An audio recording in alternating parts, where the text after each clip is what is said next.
तो चलना ही चाहिए। हाँ, तो बड़ा, नमस्कार नमस्ते, बड़ी छुट्टी, बहुत 2 दिन छुट्टी थी। हाँ, तो घर चले गए थे क्या? अच्छा, घर वाले बुलाते नहीं इतनी जल्दी? बुलाएंगे 2 साल बाद सीधे। चलिए। हाँ, आ- आप 2 दिन छुट्टी के बाद आ रहे हो ना, देखो एक भी पर्ची यहाँ आज आई नहीं है। अच्छा, अच्छा। नाम क्या है भैया आपका? अरे एक लोग बताओगे ना। आरव, आरा, आरा भाई। चलिए, मतलब वाकई में आरा नाम है? नहीं, कुछ और नाम होगा। अच्छा, AR। अच्छा अच्छा। हाँ जी। अच्छा अच्छा, शानदार नाम है यार तब तो, है ना? What are the epimer, leucine and lipids? हाँ, please. Complex hydrocarbon are more sugar bond together. हाँ, अच्छा, पलटना भी है। Essential for regulation of the nerve tissues. ये जो आपका टॉपिक है लिपिड्स ना, अभी मिलेगा आगे। अच्छा, किसी और का है? तो जिसका भी सवाल है ये, अभी हम लोग लिपिड्स पर चर्चा करेंगे, है ना? दोबारा करेंगे, मतलब।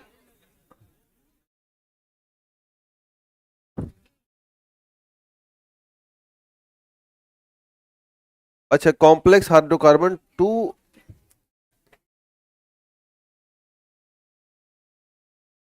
किसमें? हम समझ नहीं पाए, सवाल नहीं समझ पा रहे हैं, अब कहना क्या चाहते हो? हाँ,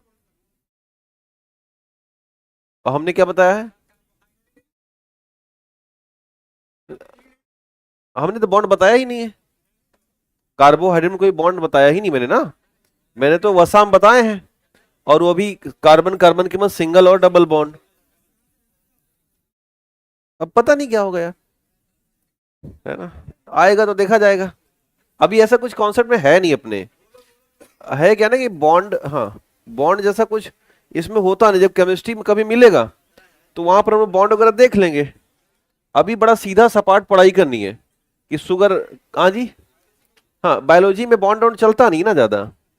तो ये जब केमिस्ट्री टाइप में कुछ आएगा तो वहां पर सिंगल डबल बॉन्ड मिलते रहते हैं, तो देख लिया जाएगा अभी। हाँ जी। क्या हुआ, क्या सवाल? अच्छा अच्छा, मुझे लगा कि मैं सीधे पढ़ाना शुरू कर दूंगा। पेप्टाइड 10 अमीनो एसिड से मिलकर बनता है। ऑक्सीटोसिन, बेसोप्रेसिन। अच्छा, 9 से बनते हैं। नहीं नहीं, मतलब 10 का मतलब ये है कि पेप्टाइड 4-5 से शुरू हो जाते हैं। एटलीस्ट कितने होने चाहिए? एटलीस्ट 10 होने चाहिए। कितने? मतलब न्यून, अधिकतम से अधिकतम कितने जाएगा? 10। कम से बन सकते हैं। हाँ। हाँ, आपका सवाल बता भाई, रकम। हाँ,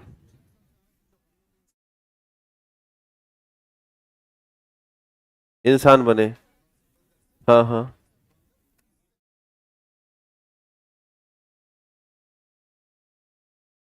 बंद, हाँ, ये बड़ा अच्छा सवाल है कि जब सारे बंदरा इंसान बन गए, ये बंदरा घूम कहां से रहे हैं? है ना?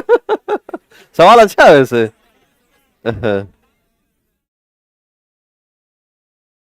स्पेस एक्स एंड, ये क्या है भाई?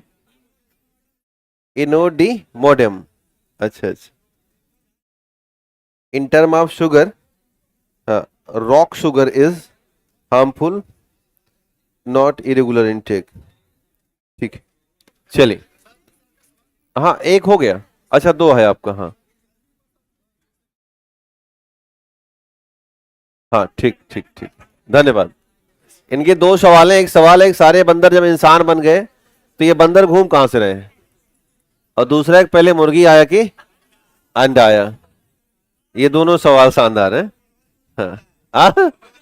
मनोहर कहानियां पढ़ते हो क्या, लग रहा है? नहीं नहीं, है ठीक है। ये अच्छा सवाल है। DW ने बहुत शानदार उत्तर दिया है कि पहले मुर्गी आया कि पहले अंडा आया। इसलिए कहते हैं सुनते रहा करो थोड़ा बहुत। और हाँ, उन्होंने बहुत स्पष्ट बताया कि पहले कौन आया, मुर्गी या अंडा। तो बड़ा कंफ्यूजन सवाल है ये धरती पे। जैसे एंटोनी वान ल्यूवेनहॉक थे, तो उन्होंने बताया उसके बारे में, जीवित कोशिकाओं के बारे में। और बाद में एक बहुत शानदार वैज्ञानिक है लुई पास्चर। तो लुई पास्चर ने क्या किया कि कुछ मांस के टुकड़े लिए और मांस के टुकड़े ले करके उसको एक कांच के जार में रख दिया, 2 जार में। एक जार उन्होंने कपड़े से बांध दिया और एक जार खुला रख दिया। तो बताया कि जो जार खुला हुआ है उसमें 5-6 दिन बाद छोटे छोटे कीड़े पड़ गए और जो जार बंद था उसमें कीड़े नहीं पड़े। तो उन्होंने कहा कि देखिए, जो जन्म हुआ, किसी ने पूछा कि जीवों का जन्म कैसे हुआ, यानी कि जो लिविंग थिंग्स अर्थ पर आई उनका ओरिजिन क्या है। तो सबसे पहली बात तो आपको पता है कि फादर विज्ञान के साइंस के अरस्तु होते हैं। तो अरस्तु ने बताया एबायोसिस थ्योरी। उन्होंने कहा कि एक दिन मैं जा रहा था, रास्ते में मेरे पैर में कंकड़ टकराया और वो कंकड़ टुभ से गिर गया उसमें तालाब में, और वही कंकड़ बन गया मेढक, फ्रॉग। और एक दिन बारिश हो रही थी तो ईश्वर आसमान से मछलियां बरसा रहा था, और इसीलिए जन्म ऐसे ही हुआ कि जब जब ईश्वर को आवश्यकता लगी कि जीवों का विकास होना चाहिए, उसने बारिश के माध्यम से, उसने कंकड़ पत्थर लकड़ियों को क्या बना दिया, जीव बना दिया। लोगों ने कहा भाई वाह, और यह सिद्धांत कहलाया एबायोसिस थ्योरी, अजीवात जनन का सिद्धांत। और संयोग की बात है 1-2 साल तक नहीं, सैकड़ों साल तक चलता रहा ऐसे, और आरस्तु की पूजा होती रही उसके। अब तो कितना मूर्खता भरा सवाल है ये, और उत्तर कितना अजीब सा है कि मैं जा रहा था और मेरे पैर से कंकड़ टकराया और मेढक बन गया। अच्छा, इत्तेफाक से ऐसा हुआ था, हुआ क्या था कि कंकड़वा टकराया और कूदा, वही मेढक था, टुब से कूद गया वो डर के मारे। तो उनको ये लगा कि यही कंकड़वा क्या है, मेढक बन गया, और दुनिया को बताते फिर रहे थे। क्योंकि दुनिया साइंस को जानती नहीं थी, इसलिए अरस्तु की जय जयकार होती थी। फिर जब ये जो मांस का शोरबा वाला कहानी आया तो उन्होंने कहा कि भाई, लुई पास्चर ने, कि देखो जो मांस खुली थी उसमें क्या आ गया, छोटे छोटे जीव आ गए, और जो मांस बंद थी उसमें जीव नहीं आए। इसका मतलब है कि खुली हुई मांस जब हवा के संपर्क में आई तो जीव से जीव का ही विकास हुआ। तो कहा कि यार बताओ, ये बताओ कि हाँ, उसे कहा गया बायोसिस थ्योरी। क्या कहा गया, बायोसिस थ्योरी या जीवात जनन का सिद्धांत। तो लुई पास्चर गला किसी ने पकड़ा, कहीं पास्चर भैया ये बताओ कि मंसिया कहाँ से लाए, तो कहीं मांस लाए हैं किसी जीव से, कहीं वो जीव कहाँ से आया, कहीं आया कहीं से आया। तो मतलब फिर कहानी गड़बड़ हो गई। भाई आपने कहा कि जीवों से जीवों का विकास होता है, तो ये जो जीव है ये कहाँ से आया, इससे पहले कहीं से आया होगा ना। तो इस तरह से कई ये भी बहुत दिन तक खींचे बायोसिस थ्योरी को लेकर के।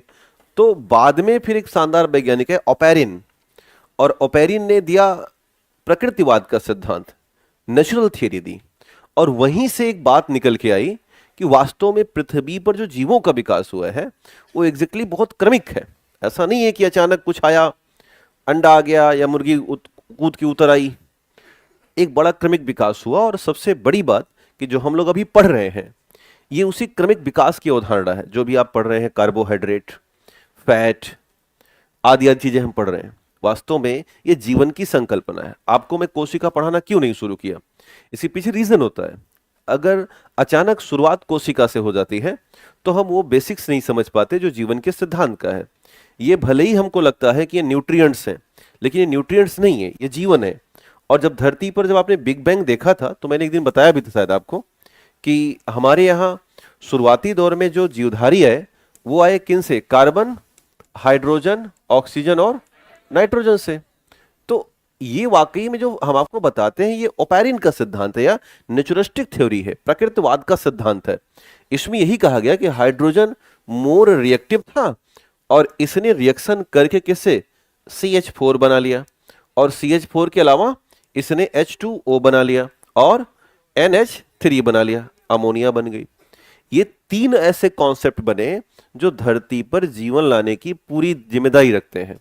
ये जो पानी है, चूंकि गर्म बहुत ही धरती, तो ये वाष्प बन गया, और यही वाष्प आगे चल करके धीरे धीरे सैकड़ों सालों तक एक बादल या क्लाउड का फॉर्मेशन करना शुरू कर दिए, और नीचे ये CH4 वगैरह बनना शुरू कर दिए, मीथेन और अमोनिया। बेसिकली जो हम फैट पढ़ रहे हैं या जो हम कार्बोहाइड्रेट पढ़ रहे हैं या अभी अभी हम लोगों ने प्रोटीन पढ़ा, आप अगर तीनों को मिला के देखेंगे तो कार्बन, हाइड्रोजन, ऑक्सीजन और नाइट्रोजन, मुख्य तौर पर यही सारी कहानियां, इसके अलावा कुछ है ही नहीं। तो ये जो थ्योरी इसने यही बता दिया कि जब बारिश हुई इन बादलों से तो समुद्र का वो मतलब पृथ्वी का वो इलाका जो ढाल पर था वहां बन गया क्या, समुद्र, और जो ऊंचाई पर था वो स्थल हो गए। और सन की जब लाइट पड़ी इस पर अल्ट्रावायलेट की, तो अल्ट्रावायलेट लाइट ने NH4 और अमोनिया आदि को आपस में मिक्स कर दिया। ऑलरेडी इस पानी के भीतर हाइड्रोजन आदि फिर से मौजूद ही थे, और इन सभी ने मेढक के अंडे जैसी एक रचना बनाई।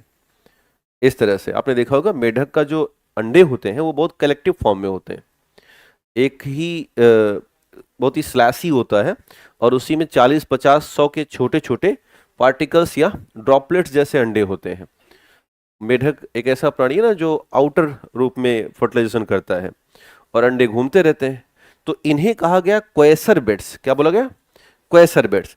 और इन्हीं क्वेसर बेड से दुनिया में पहली बार बन रही हैं सेल, यानी कि कोशिकाएं, और इन्हीं कोशिकाओं का विकास होता गया क्रमिक रूप में।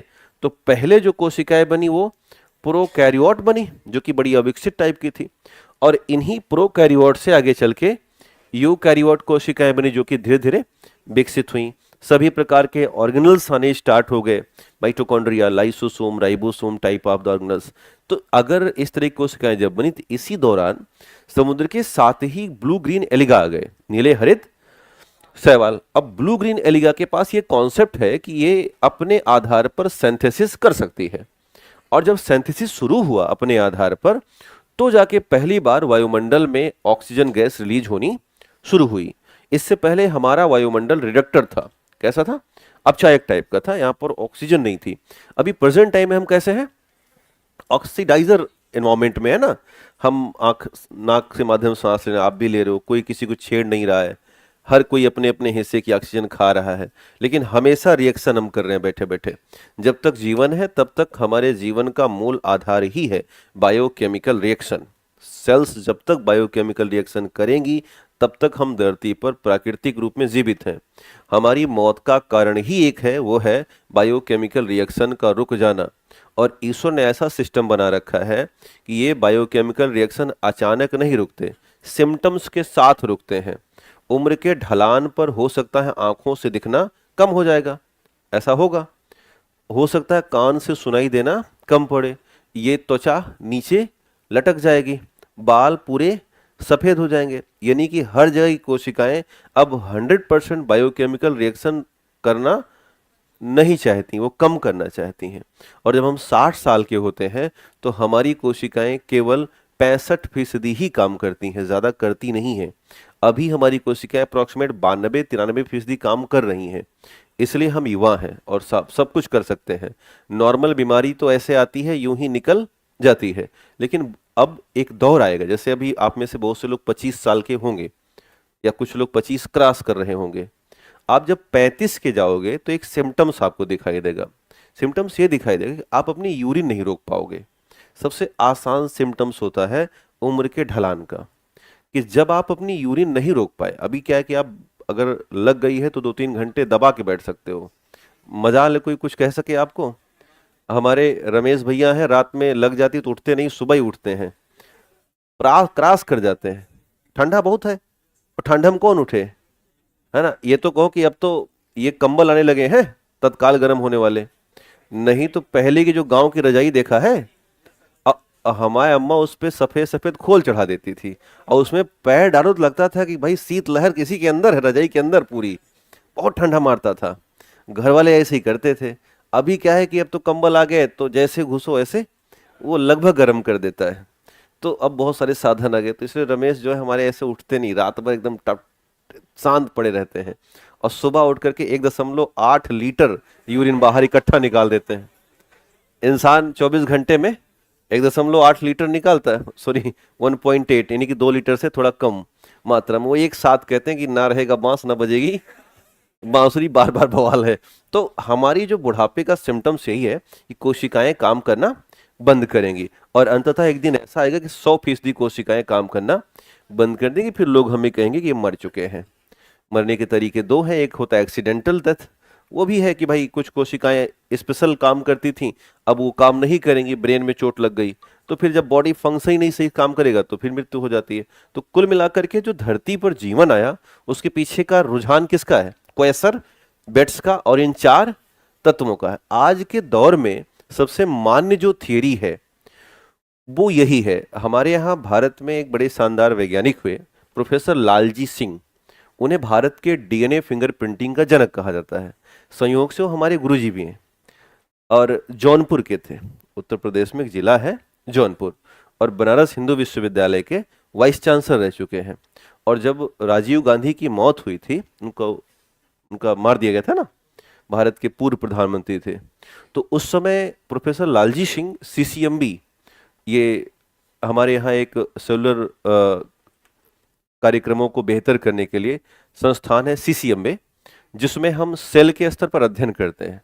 तो उसी दौरान पहली बार इनका लालजी सिंह का नाम आया, और चूंकि चित्र उड़ गए थे पूर्व प्रधानमंत्री के शरीर के, और चूंकि उन्हें सम्मान पूर्वक दफनाना था, तो पता नहीं चल पा रहा था कि इसमें 100 किसका है, राजीव गांधी का कौन सा है, कौन सी आम जनता का है। तो आम जनता को अलग ट्रीट करना है और राजीव गांधी को अलग ट्रीट। तो इनको चैलेंज दिया गया कि आप डीएनए फिंगरप्रिंटिंग का मिलान करके और कुछ घंटों के भीतर राजीव गांधी के मैक्सिमम 100 के टुकड़ों को इकट्ठा करा जाए। और इन्होंने रिकॉर्ड 9 घंटे के भीतर भीतर डीएनए फिंगरप्रिंटिंग का इस्तेमाल करके लगभग हिस्से क्लियर किए कि ये हिस्सा राजीव गांधी का है। तो इन्होंने भी इस थियरी पर बड़ा काम किया, प्रोफेसर लालजी सिंह ने, और भारत की तरफ से ये पक्ष रखा कि वाकई में धरती पर जीवों का जो विकास हुआ, यानी कि डेवलपमेंट हुआ, वो ओपेरिन सिद्धांत को मानक में लेके चलता है। इसी में कोई ऐसा प्राणी, यानी कि जो पानी वाला प्राणी था, वो धरती पर आया, कुछ धरती पर आते थे और कुछ धरती से लौट जाते थे, तो उन्हें हमने एम्फीबियस कहा, उभयचर। कुछ ऐसे हुए जो धरती पर रुक ही गए, क्योंकि आना और जाने का क्रम ऐसा रहा कि धीरे धीरे बॉडी में चेंज होना शुरू हुआ। गिल्स से फेफड़े बनने शुरू हुए, और जब लंग्स बनने शुरू हुए तो वो धरती पे ही रुक गए, दोबारा वो जमीन पानी में गए ही नहीं। तो ऐसे ही धीरे धीरे क्रमिक विकास होता चला गया। मानव के क्रमिक विकास में सूअरों का भी बड़ा योगदान है, बंदर तो एक कड़ी भर है बस। अब सवाल आता है कि बंदर ही बचे, बंदर से मनुष्य बना तो मीन्स मनुष्य बन गया, सारे के सारे बंदर कैसे घूमते रहते हैं? ध्यान देना कि इसका कभी भी आशय नहीं होता कि हमारा क्रमिक विकास उनसे हो रहा है। जो प्रजातियां होती हैं वो अपने स्तर को बनाए रखती हैं, उसी में से कोई एक मनुष्य बन जाता है। बात को समझना। अब जैसे आने वाला जो दौर है मनुष्य का, जब इसका म्यूटेशन होगा तो सारे मनुष्यों में अचानक परिवर्तन नहीं होगा, ये प्रजाति रहेगी, बस इसी में से कोई एक जाएगा। जो ट्रायंगल ह्यूमन की कल्पना हम लोग कर रहे हैं कि कोई इसी में से क्रॉस कर जाएगा। और चूंकि बांदर और मनुष्य के बीच में जो बदलाव आए हैं वो अभी 4 दिन के बदलाव हैं। 4 दिन मतलब 100, 200, 1000 साल ही तो हुए हैं, अभी ज्यादा हुए नहीं है। ये बहुत कम होता है एवोल्यूशन के मसले में, और बहुत समय चाहिए, और ज्यादा समय चाहिए। तो आने वाला जो ह्यूमन है, भौतिक आने वाला जो दौर है फ्यूचरिस्टिक का, ऐसी कल्पना है कि हमारा जो ब्रेन होगा वो ट्रेंगल हो जाएगा, पूरा खोपड़ी ट्रेंगल होगी। एलियन तो हल्का सा शेप दूसरा होता है उनका, बट ऐसा है कॉन्सेप्ट मानव का। तो लेकिन इसका मतलब ये नहीं, एक होता है एंथ्रोपोलॉजी, एक शब्द होता है, एक विषय होती है। पहले आपके यहाँ वैकल्पिक अभी भी होगा, अब चूंकि लोग पढ़ता इसलिए नहीं कि विकल्प आपके यहाँ हट ही गया, तो जीएस से ही आप वैकल्पिक बना लेते हो, जैसे इतिहास पढ़ लीजिए या भूगोल। तो एंथ्रोपोलॉजी सारी बातों को डील करता है कि भविष्य पुराना मानव कैसा था और विकास कैसा हुआ, अगला वाला मानव कैसे होगा। बंदर और मानव के क्रम में भी बहुत सारा क्रम आया है ना। निएंडरथल वगैरह नाम सुना होगा आपने, क्रोमैगनन, तो ये सारे भी क्रम आते गए हैं। तो ये जो क्रम आया इसी की वजह से है कि सारा बदलाव नहीं हो जाता, किसका होता है, कुछ का ही होता है। तो आने वाले दिनों में भी ऐसे ही होगा, ये मनुष्य भी रहेगा, धीरे धीरे कोई एक नया बदलाव आ सकता है। अभी भी कुछ जीवों में या कुछ मनुष्यों में आपको अगर दिख जाएगा कि भाई ये तो आदिमानव जैसा दिख रहा है, होता नहीं है। कुछ लोग सुंदर होते हैं, कुछ लोग सुंदर नहीं होते। तो ऐसा थोड़ी कि सारा कुछ चेंज हो गया। तो जीन के ऊपर है, किसके ऊपर, जीन, कि जिसका ज्यादा बदल गया उसकी। अब आपके जो दादा थे उनकी फोटो देखना, क्या आप उससे मैच खाते हो? उतने नहीं खाते, या खाते भी हैं तो बहुत क्लियर नहीं है। तो ये धीरे धीरे बदलाव होगा और बदलाव होते होते ही एक नया मनुष्य बनेगा। तो पुराने वाले भी रहेंगे और आज वाला भी है। मुझे लगता है कि मामला फिट है। अब ध्यान देना कि पहले अंडा नहीं है, पहले क्या आई है? मुर्गी। क्लियर हो गया ना? ठीक, आगे बढ़ ले हम। चलिए, आज का जो टॉपिक है वो है विटामिन्स के ऊपर। हाँ, अब बाद में चलिए लिखिएगा हेडिंग विटामिन्स, लिखिएगा विटामिन्स। नहीं तो ये ऑनलाइन वाले कहेंगे भैया ऑनलाइन में नमस्कार, है ना, ये ऐसे ही पूछ रहे सवाल ये लोग। हालांकि मजा आपको भी आता ही होगा कि नहीं आता इन लोगों को? ठीक है, हाँ समझने की बात है, सुना करिए। ठीक है, चलिए। तो आप लोगों ने मेंस का क्वेश्चन देखा? हाँ हाँ, ठीक है। मैं आपको बताना चाहूंगा कि जो पिछली बार 69 में पढ़ाया गया था इस बार टेक्नोलॉजी में, उसमें से 85% सवाल आ गए हैं। तो ये अच्छी बात होती है कि किसी क्लास में। आज हम यूट्यूब पे सेशन लेंगे, शाम को 7 बजे है, तो एक बार देखिएगा उसे। हाँ, हमारा कहने, हाँ खान सर का कोचिंग है ना ये, तो ऐसे ही एक इनका यूट्यूब का चैनल भी है, KGS। भाई नहीं, इनका कहना है, हाँ, मेरी क्लास का से मैं विज्ञान पढ़ाता हूँ और टेक्नोलॉजी भी पढ़ाता हूँ। अभी हाल फिलहाल में 69 का पेपर हुआ है जिसे हम कहते हैं मुख्य परीक्षा। तो उसमें विज्ञान भी पूछा जाता है। GS के पेपर जो 2 है उसका पार्ट नंबर 3 में। तो उसी की बात मैं कह रहा हूं कि इस बार जो पेपर आया तो थोड़ा चेंज हुआ है। आमतौर पर BPSC का जो कॉन्सेप्ट है वो एनर्जी से एक सवाल हर साल पूछते थे। इस बार उन्होंने क्या कर दिया, मामला हटा दिया, एनर्जी से एक भी सवाल नहीं है। दूसरा कॉन्सेप्ट ये था कि चूंकि इस बार चंद्रयान गया और आदित्य L1 गया, तो हम लोग बहुत धूम धड़ाके से तैयारी किए थे कि खूब पूछेगा। एक ना पूछा, एक ना पूछा। मतलब कोई उसका रिस्पॉन्स नहीं उतना ज्यादा ना जितना पूछना चाहिए। तीसरा, हम लोगों ने 5G को प्लान किया था कि 5G आया है भारत में, हो सकता है बात करे सूचना संचार में, और उसने पूछ लिया कंप्यूटर क्या होता है और आम जनता के लिए कितना लाभकारी है। यही पूछा है पहला सवाल कि आम जनता के लिए। अब ये बड़ा परंपरागत सवाल है कि कंप्यूटर क्या होता है। हालांकि लिखने वाले 2 तरह के होंगे। एक लिख के आए होंगे कंप्यूटर से हम वीडियो गेम खेलते हैं और पिक्चर देखते हैं। एक ऐसा भी लिखे कंप्यूटर का इस्तेमाल करके हम वैक्सीन बनाते हैं। तो जो वैक्सीन लिख के आया होगा वो उसकी जय जयकार होगी, और जो वीडियो गेम खेल के आएगा गेम उसके साथ भी हो ही जाएगा। तो अंतर इतना ही है कि BPSC ट्विस्ट तो करता रहता है, तो आपको ये बताता रहता है कि परंपरागत चीजों को भूलना नहीं है, अभी अपना मकसद याद करके रखना है। मकसद खासा ये है कि PT के साथ साथ हमें मेंस पे काम करना है और परंपरागत के साथ साथ नई चीजें भी दिमाग में रखना है। इन्होंने एक ट्रेंड जारी कर दिया है, नैनोटेक से अजीब प्यार हो गया है इन्हें, है ना। 67, 68 और 69, यानी कि 67, 8 और 9, तीनों साल वो बैक टू बैक सवाल कर रहे हैं और एक के सवाल कर रहे हैं। ये बताओ चिकित्सा में कैसे नैनोटेक का इस्तेमाल करोगे। तो इस बार भी उन्होंने कर दिया, 36 नंबर का एक क्वेश्चन कर दिया कि नैनोटेक क्या है और इसका चिकित्सा में किस स्तर पर इस्तेमाल किया जा सकता है। कोरोना को लेकर के एकदम पता नहीं क्या प्यार मोहब्बत है, जा नहीं रही किसी एग्जाम के साथ। इस बार भी पूछ लिया कि कोरोना में टेक्नोलॉजी का क्या महत्व रहा, योगदान रहा।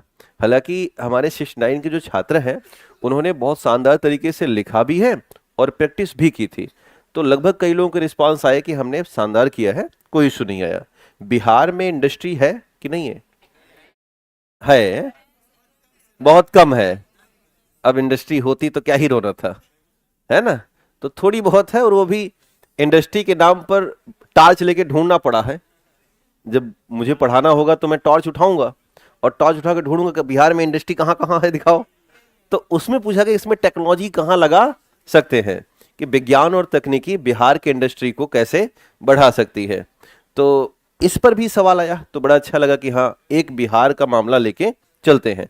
इससे पहले वाले एग्जाम में बिहार की बौद्धिक क्षमता को लेकर सवाल पूछा गया था कि बिहार में ऐसे ऐसे लोगों के नाम बताइए जिन्होंने नाम रोशन किए हों, बिहारी, प्राउड ऑफ बिहारी होने का, साइंटिस्ट के मामले में।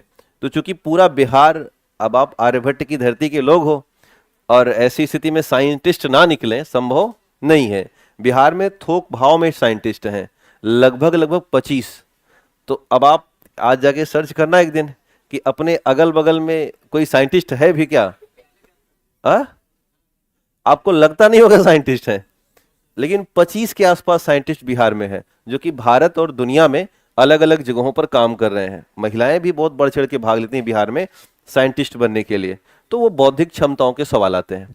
हम लोग इसको एक शानदार तरीके से कवर कर लेंगे जब मेंस आएगा। तो खैर मुद्दे पे आते हैं, और मुद्दा है विटामिन। लिखिएगा हेडिंग विटामिन। तो सामान्य परिचय देखते हैं, लिखिएगा सिंपल इंट्रोडक्शन या सामान्य परिचय। लिखिएगा सामान्य परिचय या सिंपल इंट्रोडक्शन। आमतौर पर जब सवाल आ जाते हैं ना, तो अध्यापक के लिए बहुत राहत की बात होती है, आपके लिए तो होती ही होती है। इस बार प्लान और शानदार है कि पीटी में भी गड़बड़ होना नहीं चाहिए, वो भी शानदार कर किया ना। और 70 बहुत से लोग दे रहे होंगे जो जिनका उम्र हो गया होगा ना। भैया कितने लोग हैं जो कम उम्र में चले आए पढ़ने के लिए? हाँ बहुत से लोग हैं। हाँ यहाँ कम है, मुसल्लापुर हाट में आधी से ज्यादा जनता अभी खाली टाफी गोली बिस्कुट वाली है ना। इंटर कर रहे हैं, फर्स्ट ईयर में है, बीएससी बीए फर्स्ट ईयर। तो इतनी बड़ी जागरूकता बहुत बड़ी बात होती है। मान के चलना कि 5 सालों बाद बिहार का रूप जो है कुछ अलग रहेगा। बाहर के लोग यही जानते हैं ना कि बिहार मतलब कट्टा लेके घूम रहे हैं सड़क पर और लगा देंगे खोपड़ी में, बम दाग देंगे। लेकिन ऐसा नहीं है। आज देखो तो आधी संख्या किसकी है? बच्चियों की बैठी हुई है। आधे से कम हो आप, समझ रहे हो? है हाँ ठीक। तो अभी जो हम लोग बातचीत कर रहे थे इससे पहले जिस न्यूट्रिएंट्स की, वो थे कार्बोहाइड्रेट। और हाँ जी, हाँ आया है, मैंने लिया नहीं है, अभी लास्ट में ले लेंगे। आया है मेरे पास, लिखिएगा। नहीं नहीं, हाँ ऐसा है। पीछे वालों का जो सवाल है ना, बीच वाले क्या करते हैं, फाड़ के फेंक देते, वहां भी बड़ी समस्या है। एक दिन बहुत गुस्से में एक आया, कह रहा हम एक आध दो को लिटा देंगे गुरुजी। हमने कहा क्या हो गया? तो कह रहे हैं हम पिछले 3 दिन से क्वेश्चन ट्रांसफर कर रहे हैं, आ नहीं रहा है, और अगर मूड एक दिन खराब हो तो हम एक आध दो लेके जाएंगे। हम कहे यार ऐसा हाँ तो रख लेते हैं, रखा मत को दे ही दिया करो। मैंने रोक लिया था कि बाद में करते हैं, क्योंकि आप बहुत सवाल कर लिए, बीच में वो बड़ा सा कॉन्सेप्ट बताना पड़ गया जीवन का, मुर्गी आया कि अंडा आया। तो इसलिए मैंने रोक लिया, क्योंकि ये लोग भी ध्यान देते हैं ना, ऑनलाइन वाले भी, और मार्केट ये बनाते हैं, ये सोशल मीडिया पे उल्टा पुल्टा लिख देंगे, हमारी मार्केट खराब जाएगी। आप तो मान के चलो 2-4 लोगों को बताओगे, तो ये बैलेंस बना के चलना पड़ता है। तो अगला है फैट, और तीसरा क्या था? बात को समझा करो भैया, सारा खेल आजकल किस पे चल रहा है? मार्केटिंग पे चल रहा है। और मैं कदापि नहीं चाहता कि हमारे बारे में कोई बुरा लिखे, बहुत तकलीफ होती है ना। जबकि मुझे पता है कि निंदक नीरे राखी आंगन कुटी छवाए, फिर भी मैं नहीं चाहता कि हम उनकी आंगन में कुटियम लगा देंगे आग, है ना, अगर आंगन में आए तो। ठीक। तो अभी तक हमें देखा कार्बोहाइड्रेट 600 ग्राम पर डे खा रहे थे। फैट कितना ले रहे थे? 40 to 50 gram per day. Protein कितना ले रहे हैं? 60 टू 70 ग्राम पर डे। ध्यान देना, ये सारे मैक्रो होते हैं। कैसे होते हैं? मैक्रो न्यूट्रिएंट्स होते हैं, यानी कि आप ज्यादा मात्रा में, क्या आप इन्हें ज्यादा मात्रा में खा रहे हैं। तो उसके जस्ट नीचे जहां पे विटामिन लिखा गया है, उसके नीचे ये वैल्यूएशन एक बार दोबारा बनाइएगा और ब्रैकेट बना के लिखिएगा कि ये 3 ऐसे हैं जो अधिक मात्रा में इस्तेमाल होते हैं, और नाम है मैक्रो न्यूट्रिएंट। उसी के नीचे बना के लिखिएगा कार्ब और फैट और प्रोटीन। 3 ऐसी चीजें हैं जिनको हम डेली बेसिस पर लगभग 50 ग्राम 40 ग्राम के आसपास, या कुछ को तो मैं 500 ग्राम प्लस के आसपास मात्रा में ले रहे हैं, और इसलिए ये ज्यादा मात्रा के मैक्रोन्यूट्रिएंट हैं। इसलिए ज्यादा मात्रा के मैक्रोन्यूट्रिएंट्स हैं। ये सब आप जानते हो पहले से। आज कितनी तारीख है? 8 है ना। 11 को आपका टेस्ट पेपर है ना, इसी का, जो जब तक आप पढ़े होंगे, मानो यानी ह्यूमन हेल्थ और न्यूट्रिशन। तो मतलब पहले से बता दे रहा हूं, बाद में मत कहने बताए नहीं थे। नहीं तो मैं आग लगा देता। हाँ, 110 प्रश्न है उसमें, और 110 प्रश्नों में 100 पर पासिंग मार्क है। हाँ, ओ विथ ओएमआर रहेगा, और आपकी जो पूरी की पूरी रेपुटेशन यहाँ पर उछाल दी जाएगी, चस्पा कर देंगे हम। हाँ, नेगेटिव मार्किंग के साथ है। तो मशीन है ना, तो अब पहले व्यवस्था नहीं थी, अभी व्यवस्था हो गई है फुल्ली, या वहीं से चेक किया गया, वहां पे है ना, तो यहाँ भी है। तो और शुरुआत के 10 लोगों को पूर्णतः पुरस्कृत भी किया जाएगा, है ना। हाँ हाँ, ठीक है। अब क्या मिलेगा? नहीं, नीचे वालों का कह देंगे यार। नीचे से 10 वालों को, कि उनका हौसला बढ़ाते हैं कि अगली बार और नीचे आना।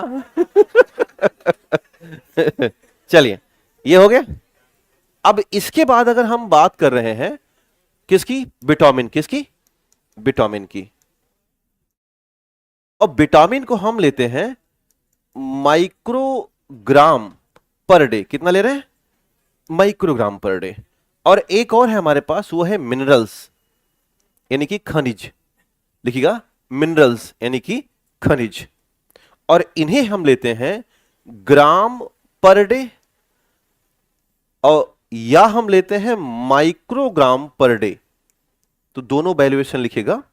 विटामिन के आगे लगाना माइक्रोग्राम पर डे, विटामिन के आगे लगाइएगा माइक्रोग्राम पर डे। अब माइक्रो का मतलब 100, 200, 50, 10, 20 जो भी आ जाए, माइक्रोग्राम पर डे। और मिनरल्स लिखिएगा ग्राम पर डे, और ग्राम में 1, 2, 3 ब्रैकेट में नीचे लिख देना, 1, 2, 3 बस, 10 के ऊपर तो नहीं जाता, 1, 2, 3 ग्राम बस, ज्यादा ग्राम नहीं, नहीं तो ग्राम तो ऊपर भी है ना। लिखिए ग्राम पर डे, और स्लैश करके लिखिएगा दूसरा माइक्रोग्राम पर डे। तो आप देख रहे हो कि यहां पर वैल्यूएशन क्या हो गई, कम हुई। तो ये कहलाते हैं माइक्रो न्यूट्रिएंट्स। क्या कहलाएंगे? माइक्रो न्यूट्रिएंट्स कहलाएंगे। तो इनके बगल में लिखिएगा कि दो हैं माइक्रो न्यूट्रिएंट्स, विटामिन और मिनरल्स, विटामिन और मिनरल्स। तो क्लियर हो जाएगा। एग्जाम में आपसे पूछ सकता है कि कौन सा विकल्प कैसा है, माइक्रो न्यूट्रिएंट्स, तो जवाब होगा ओनली विटामिन एंड मिनरल्स। और माक्रो कौन से हैं? Carb, protein. अब क्लियर हो गया ना। तो हम लोग लिख सकते हैं कि vitamin are micro nutrients organic compound. Clear? तो लिखना शुरू कर दीजिएगा। लिखिएगा विटामिन, विटामिन सूक्ष्म पोषक तत्व, विटामिन सूक्ष्म पोषक तत्व, विटामिन सूक्ष्म पोषक तत्व कार्बनिक यौगिक हैं। विटामिन सूक्ष्म पोषक तत्व कार्बनिक यौगिक हैं। Vitamin are micro nutrients organic compounds, vitamin are micro nutrients organic compound, सूक्ष्म पोषक तत्व कार्बनिक यौगिक हैं, सूक्ष्म पोषक तत्व कार्बनिक यौगिक हैं। लिखिएगा अगला पॉइंट नीचे बढ़ाना। लिखिएगा इनकी इनकी दैनिक आवश्यकता, इनकी दैनिक आवश्यकता, इनकी दैनिक आवश्यकता, ऐसे ध्यान देना, ये म्यू है और ये जी है और ये है डे। तो माइक्रोग्राम पर डे को डिनोट करते हैं इससे। लिखिएगा इनकी जो डेली रिक्वायर्ड आवश्यकता है, ये है म्यू जी पर डे। इसको, इनका ये नंबर एक, हाँ, मापने के लिए पूछता रहता है किस में मापा जाता है। लिखिएगा इनकी दैनिक आवश्यकता बहुत कम है, और कितनी है? म्यू जे per day, mu G per day. लिखिए उसी में आगे बढ़ाना। लिखिए पूरे जीवन काल में, पूरे जीवन काल में, हाँ, यानी कि होल लाइफ स्पैन की बात हम कर रहे हैं, पूरे जीवन काल में 250 ग्राम विटामिन ही कंज्यूम किया जाता है। लिखिएगा only 250 gram vitamin are consumed in whole life span. पूरे जीवन काल में 250 ग्राम विटामिन ही कंज्यूम किया जाता है या उसका सेवन किया जाता है। इतनी कम वैल्यू है। लिखिए पूरे जीवन काल में only 250 gram of vitamin are consumed in whole life span. पूरे जीवन काल में केवल 250 ग्राम विटामिन। तो आप समझ सकते हैं जीवन काल को हमने 70 साल कितना लिया है, अभी अपने पास यही है ना लगभग, हाँ, तो हम लोगों ने यही बात करी है। आगे बढ़ाना, तीसरा पॉइंट लिखिएगा, लिखिएगा, लिखिएगा, फल सब्जियां और दूध। हाँ, तीसरा पॉइंट लिखिएगा, फल सब्जियां और दूध। तीसरा पॉइंट लिखिए, फल सब्जियां और दूध मुख्य तौर पर विटामिन के स्रोत होते हैं। Main source of the vitamin are fruit, vegetable and milk. फल सब्जियां और दूध मुख्य तौर पर विटामिन्स के स्रोत होते हैं। मुख्य तौर पर विटामिन्स के स्रोत होते हैं। फल सब्जियां और दूध मुख्य तौर पर विटामिन्स के स्रोत होते हैं। चौथा लाइन लिखिएगा, लिखिए, विटामिन्स की कमी होने पर, डिफिशियंसी ऑफ विटामिन, लिखिएगा, विटामिन की कमी होने पर पूरी शरीर प्रभावित होती है। ऑल ओवर बॉडी अफेक्ट होगी। विटामिन की कमी होने पर पूरी शरीर प्रभावित होती है। विटामिन की कमी होने पर पूरी शरीर प्रभावित होती है और इन्हें डिफिशियंसी डिडीज कहा जाता है। डिफिशियंसी जानते होंगे ना, अभावजन्य बीमारियां, इन्हें डिफिशियंसी डिडीज या अभावजन्य बीमारियां कहा जाता है। डिफिशियंसी डिडीज या डिफिशियंसी डिजीज या अभावजन्य बीमारियां कहा जाता है। ध्यान रखना, आमतौर पर हम लोगों ने जो बात की कि हम कहां से विटामिन ले रहे हैं, फल सब्जी और दूध से, तो लगभग लगभग हम इसे बाह्य स्रोत से ही ले रहे हैं, यानी हमारी बॉडी खुद से बनाने में सक्षम नहीं है। लेकिन दो विटामिन है, एक है विटामिन डी और एक है विटामिन के, जो मुख्य तौर पर बिना भोजन के भी मिलना संभव है। एक तो सनसाइन है, सूरज के पास बैठोगे तो मिल जाएगा, और विटामिन के जो है ये हमारी जो आंत के बैक्टीरिया हैं, इंटेस्टाइन बैक्टीरिया होते हैं, ये इसे सिंथेसिस करने की सक्षमता दिखाते हैं। तो एक नोट डाल दीजिए नीचे, अब लिखिएगा, लिखिए, लिखिए, हमारी शरीर विटामिन को स्वयं नहीं बना सकती। हमारी शरीर विटामिन को स्वयं नहीं बना सकती। हमारी शरीर विटामिन को स्वयं नहीं बना सकती। Vitamins are not produced by our body itself. हमारी शरीर विटामिन्स को स्वयं नहीं बना सकती, स्वयं नहीं बना सकती। देखिए, हालांकि विटामिन डी, हालांकि विटामिन डी भोजन के साथ साथ सूर्य के प्रकाश से मिलता है। लिखिएगा, although vitamin D obtained from food as well as sunlight. हालांकि विटामिन डी भोजन के साथ साथ सूर्य के प्रकाश से मिलता है। भोजन के साथ साथ सूर्य के प्रकाश से मिलता है। Although vitamin D is obtained from food as well as sunlight. देखिए, तथा विटामिन के भी शरीर द्वारा स्वयं से बनाया जा सकता है। विटामिन के भी शरीर के द्वारा स्वयं से बनाया जा सकता है। Vitamin K are also be produced by the body itself. Vitamin K are also be produced by the body itself. Vitamin K भी शरीर के द्वारा स्वयं बनाया जा सकता है। तो दो ऐसे हैं, याद हो जाएगा, डी और के, जो स्वयं बन सकते हैं, बाकी में कोई चांस नहीं है। बाकी के लिए आपको क्या खाना होगा, फ्रूट, वेजिटेबल, ग्रेन्स और मिल्क के लिए जाना पड़ेगा। और इनकी मात्रा कैसी है, माइक्रो न्यूट्रिएंट्स है। लेकिन अगर कम हुआ तो क्या कर देगा, डिफिशियंसी डिडीज कर देगा, और जो कि घातक है, इतनी घातक है कि हमारे काम को रोक देती हैं और हम बहुत व्यापक समस्याओं में फंस जाते हैं इनके कम होने पर। कुछ वैज्ञानिक मिलते हैं रास्ते में, जैसे एक मिलेंगे काजिमिर फंक या शी फंक। इन्होंने विटामिन थ्योरी दी थी 1912 में, 1912 में। तो नीचे एक और नोट डाल दीजिएगा, लिखिए, शी फंक या काजिमिर फंक ने 1912 में विटामिन सिद्धांत दिया। लिखिएगा, सी फंक है, काजिमिर फंक। काजिमिर फंक ने 1912 में विटामिन सिद्धांत दिया। अंग्रेजी में लिखिएगा, vitamin theory is given by Casimir Funk in 1912। C Funk ने, सी फंक से बहुत फेमस है ना ये, पूरा नाम लेकिन लिखिएगा, कई बार वो फंक करके सी डी फंक कर देगा, यम फंक कर देगा, क्या करोगे। तो पूरा नाम लिख लिया करो। ऐसे ही फंस गए थे।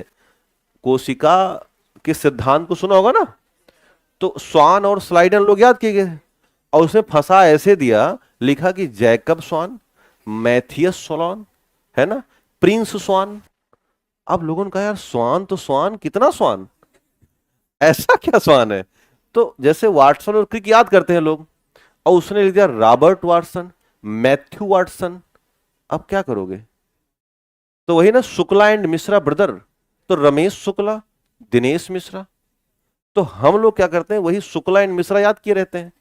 तो ये भाई हमारे घर के नौकर नहीं है, इन्होंने बहुत बड़े बड़े काम किए हैं। तो कम से कम इतने बड़े काम किए गए हैं कि डीएनए का 3D स्ट्रक्चर खोजा है।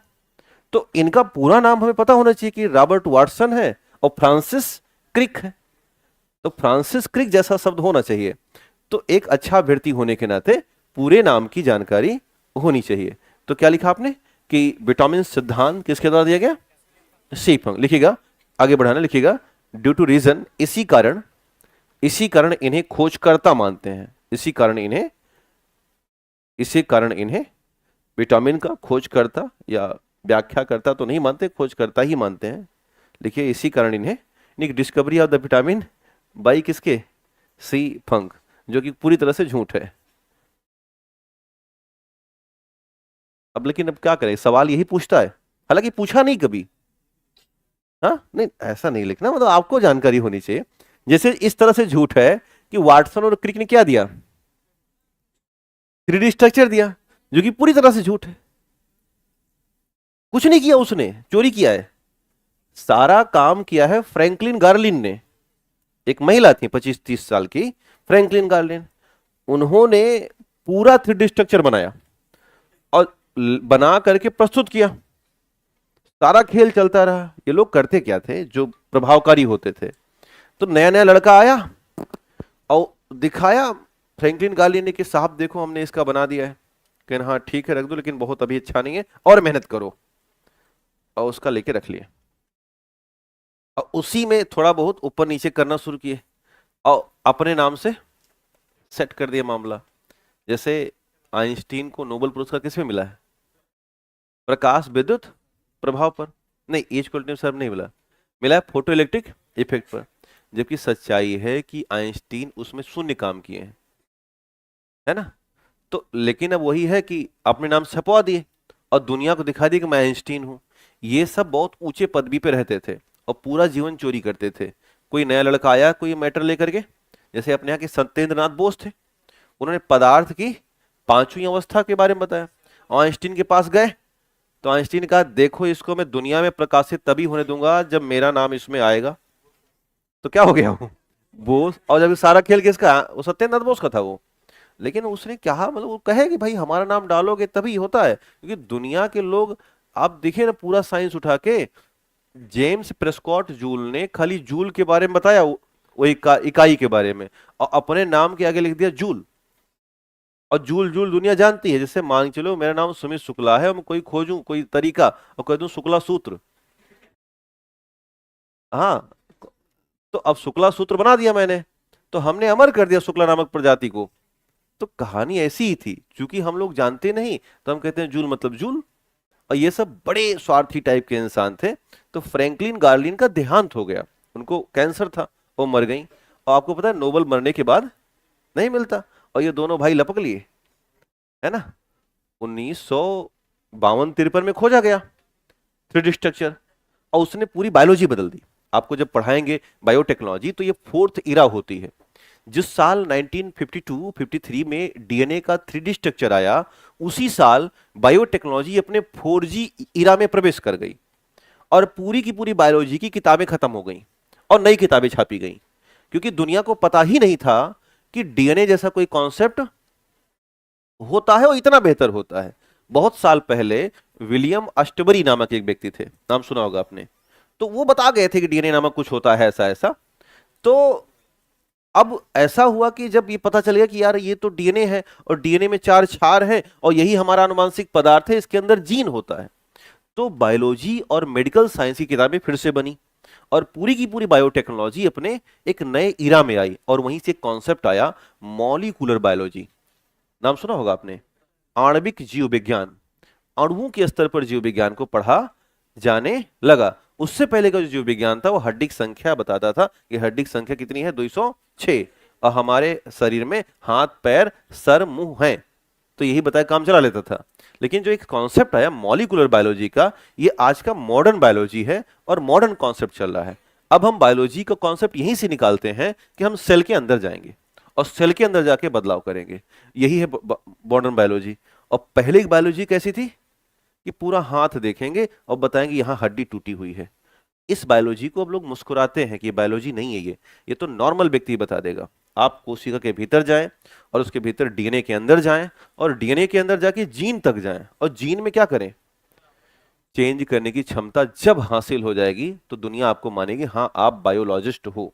तो ये जो नाम है ना जो आते हैं पीछे, ये सब फेक हैं, लेकिन अब चूंकि एग्जाम में आते हैं इसलिए हम लोग लिखा देते हैं।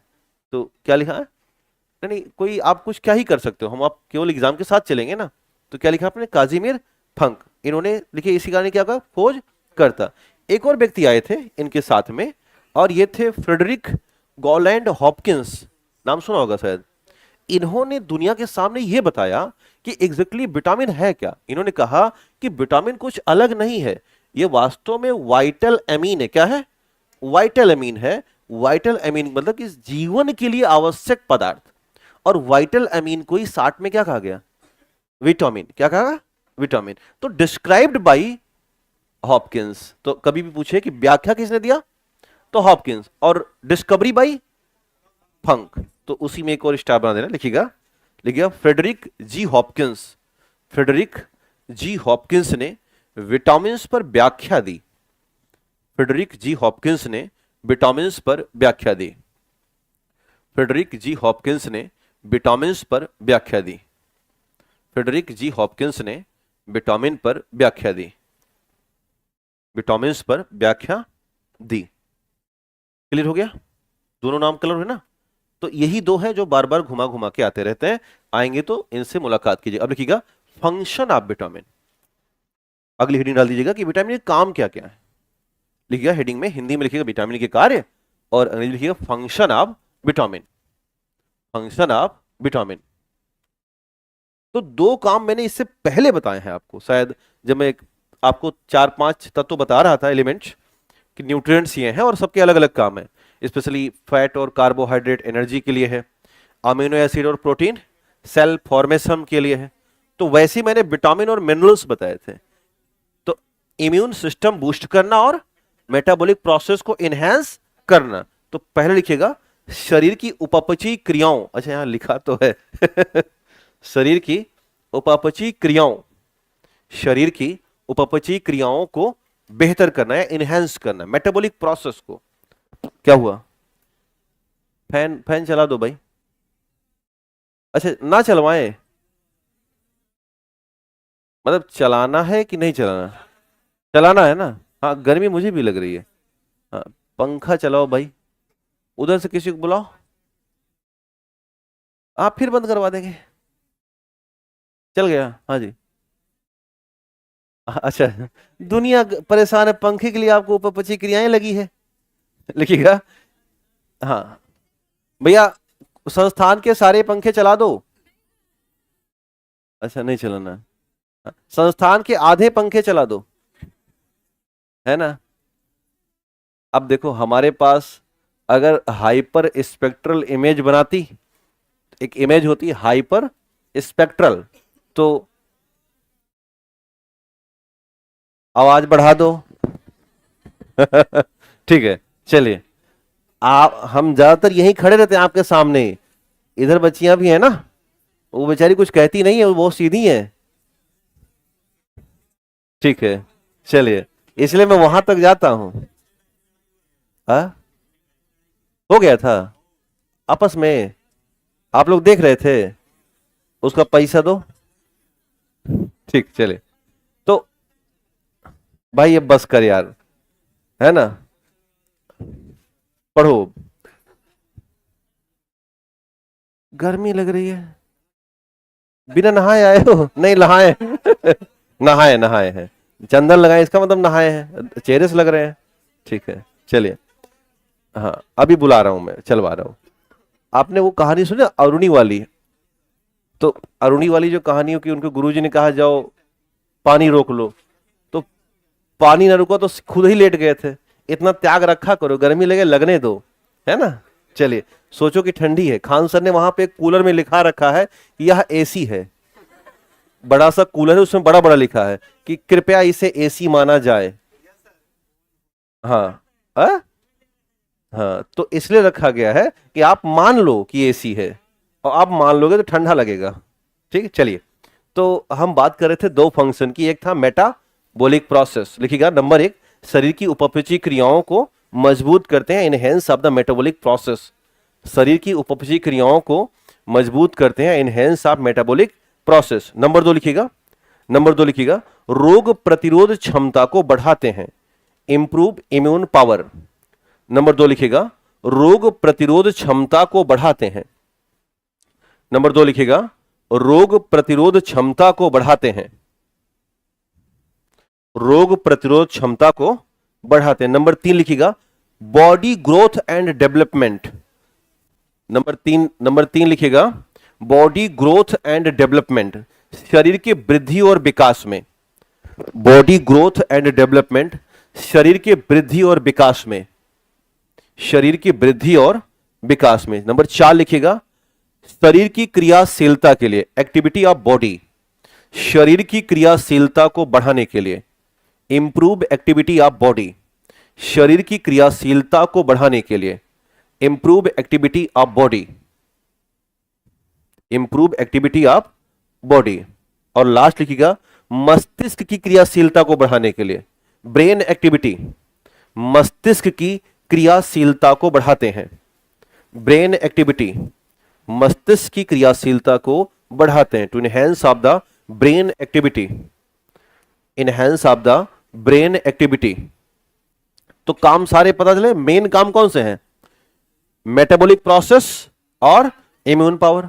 और काम क्या क्या है? तो ग्रोथ एंड डेवलपमेंट, बॉडी और ब्रेन एक्टिविटी, यानी कि आपके ब्रेन को चलाना है तो प्रोटीन के साथ साथ, वसा के साथ साथ विटामिन भी हमें चाहिए। अब लिखिएगा, टाइप ऑफ विटामिन, दो तरह के विटामिन मिलेंगे, एक मिलता है जल में घुलने वाले, एक मिलते हैं वसा में घुलने वाले। तो दो हिस्सों में डिवाइड कीजिएगा, वाटर सॉल्युबल विटामिन और फैट सॉल्युबल विटामिन, जल में घुलने वाले और वसा में घुलने वाले। और ये दुनिया को पता है कि जल में कौन से घुलते हैं? विटामिन बी कॉम्प्लेक्स और सी। कौन से हैं? विटामिन बी कॉम्प्लेक्स और दूसरा है विटामिन सी। और जो वसा में घुलनशील है वो है ए, डी, ई और के। हम लोगों ने पहले भी थोड़ा देखा था ना, जब हम बात कर रहे थे वसाओं के बारे में, तो चर्चा हुई थी कि वसा खाने से हमें क्या मिल सकता है? उसमें घुलनशील या सॉल्युबल विटामिन मिल सकते हैं। तो डिवाइड कीजिएगा, विटामिन ए, डी, ई, के ये फैट सॉल्युबल है, और जल में है विटामिन बी कॉम्प्लेक्स और vitamin C, vitamin B complex और विटामिन सी। ठीक है, बी कॉम्प्लेक्स विटामिन हमारे पास है B1 से लेकर के B17। कितने हैं? B1 से लेकर के B17 है, तो ब्रैकेट में कर देना ऐसे, B1 to B17। और डी वाले जो हैं ये हैं दो, D2 और D3, D2 और D3। के वाले दो हैं, K1 और K2, ऐसे भी बना लीजिएगा। विटामिन डी दो हैं, D2 और D3। K1 वाले दो हैं, K1 एंड K2।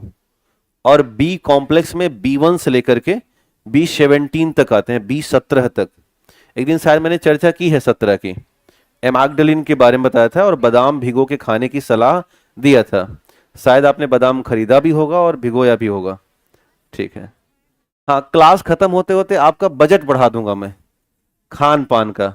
अब आप एक तो सब्जी भी लोगे ना तो 4 बार पलटोगे कि इसमें कौन सा हार्मोन है, कौन सा विटामिन है, चेक कर लेते हैं एक बार। तो अच्छे से काम करते रहना। बन गया ये? तो हम लोग क्या करते हैं कि एक एक करके दोनों तरफ पढ़ेंगे, फैट को अलग से पढ़ेंगे और वाटर सॉल्युबल को अलग से। तो चूंकि देखने में आपको ये दो लग रहे हैं, लेकिन ये दो हैं नहीं। ऊपर कितने हैं? करीब 12-15 तो है ही, बीच में कटे हैं ना विटामिन, हट गए हैं। हालांकि हम लोग भरने का प्रयास करेंगे। और अकेले कौन सा है? सी है। और इधर देखने में कितने लग रहे हैं? 4। और हैं वो 6, तो 6 इधर हो गए और 12-15 उधर हो गए, तो करीब मान के चलना 20-21 प्रकार के विटामिन हमें पढ़ने होते हैं। एक तरीका विटामिन पढ़ने का यह है कि एक तरफ हम नाम लिखें, रासायनिक नाम लिखें, प्राप्ति स्रोत लिखें और बीमारियां लिख दें। यह तरीका बड़ा ऑर्डिनरी तरीका है, आजकल एग्जाम इसके डिमांड कर नहीं रहा है, वो कह रहा है कि हमें वाकई में पढ़ो। तो हम लोग जो तरीका निकालेंगे वो बड़ा वाला निकालेंगे कि अगर वो थोड़ा सा बदलाव करते हैं तो भी हम तैयार रहें उसके लिए। तो कोई इशू तो नहीं है? वो वाला करें लाइन वाला कि पूरा वाला करें? पूरा वाला है ना, ठीक। तो बाद में कोई आपत्ति मत जताना कि बहुत पढ़ाया जा रहा है। हाँ जी, हाँ, लोग आ जाते हैं जताने के लिए, तो ऐसा मत करना, क्योंकि एग्जाम की डिमांड बदल रही है, वो कुछ भी कर सकता है, इसलिए तैयार होके जाना है। तो आइए बढ़ते हैं, लिखिए नंबर 1, विटामिन बी कॉम्प्लेक्स में विटामिन B1। हाँ, ऐसी पहले जल में घुलनशील पढ़ लेते हैं और उसके बाद हम लोग वसा में चलते हैं। तो लिखिएगा विटामिन बी कॉम्प्लेक्स। इसे कॉम्प्लेक्स क्यों कहते हैं? जैसे कॉम्प्लेक्स होता है ना शहरों में बड़े बड़े, तो छोटे छोटे घर बने होते हैं उसमें। कल इंटरव्यू में एक बच्ची आई, अपने पता में लिखी थी कि इनक्लेव, कोई इनक्लेव था। तो हमने उनसे पूछा कि इनक्लेव का मतलब क्या होता है। तो ध्यान रखना कि ये सब चीजें समझ के जाना कि इनक्लेव क्या होते हैं, अपार्टमेंट क्या होते हैं, या ये कॉम्प्लेक्स क्या होते हैं, सोसाइटीज क्या होती हैं।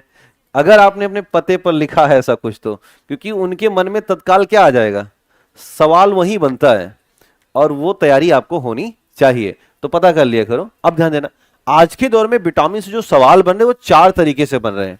एक तरीका क्या है, केमिकल नेम का, जो कि पुराना तरीका है, आजकल सवाल कम आते हैं। दूसरा है अदर नेम का, ये एक नया तरीका आ गया है कि वो केमिकल नेम ना पूछ के उसके अदर नेम पूछ लेते हैं, जो कि दुनिया कम जाने। दूसरा, ये एक नया एडवांस तरीका आ गया है कि वो आपको कहते हैं कि मिलान करो, मैच 1 2 3 कर देंगे या ABCD कर देंगे, और एक तरफ विटामिन लिखेंगे, दूसरी तरफ नेचुरल सोर्स लिखेंगे। अब आपको मिलान करना होगा। इसमें कई बार सवाल इसलिए गलत हो जाता है कि हम याद नहीं कर पाते, बड़ा कॉमन सा दिमाग में लेके चलते हैं, उसने कुछ और पूछ लिया। जैसे यूपी में 2021 में पूछ लिया कि विटामिन के किस में होता है, और ब्रैकेट में था अल्फा अल्फा घास। अब हमने या किसी भी अध्यापक ने आजकल अल्फा अल्फा घास का कोई मामला कॉन्सेप्ट में लिया ही नहीं था।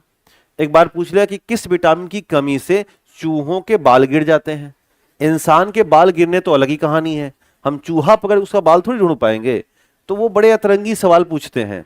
हालांकि जो इंसान के गिराएगा वही चूहा का भी गिराएगा, इतना कॉन्सेप्ट लेके चलना चाहिए।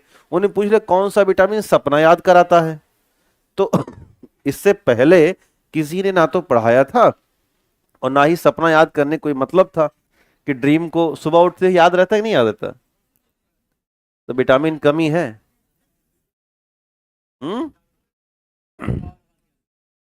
कभी सपने में सोचते गिरे हो ऊपर से नीचे ढाप पड़ते, है ना। सपने में दौड़ो तो दौड़ नहीं मिलता, ऐसे लगता है एक जगह रुक गए हैं। तो अगर सुबह उठ के और सपने याद हैं तो विटामिन B6 है, और सपने उसी की याद होंगे जिसके शरीर में पर्याप्त मात्रा में खून होगा। तो अगर खून की जांच करनी है कि ठीक ठाक हीमोग्लोबिन लेवल है, तो सुबह उठो सपने याद करो। याद हो रहा है तो खून ठीक है, और भूल गया तो एक बार जांच करा लेना कि कहीं हीमोग्लोबिन डाउन तो नहीं जा रहा है, क्योंकि दोनों का बड़ा परस्पर संबंध है। विटामिन B6 अगर रहेगा तो हीमोग्लोबिन रहेगा, और वो रहेगा तो सपना याद रहेगा।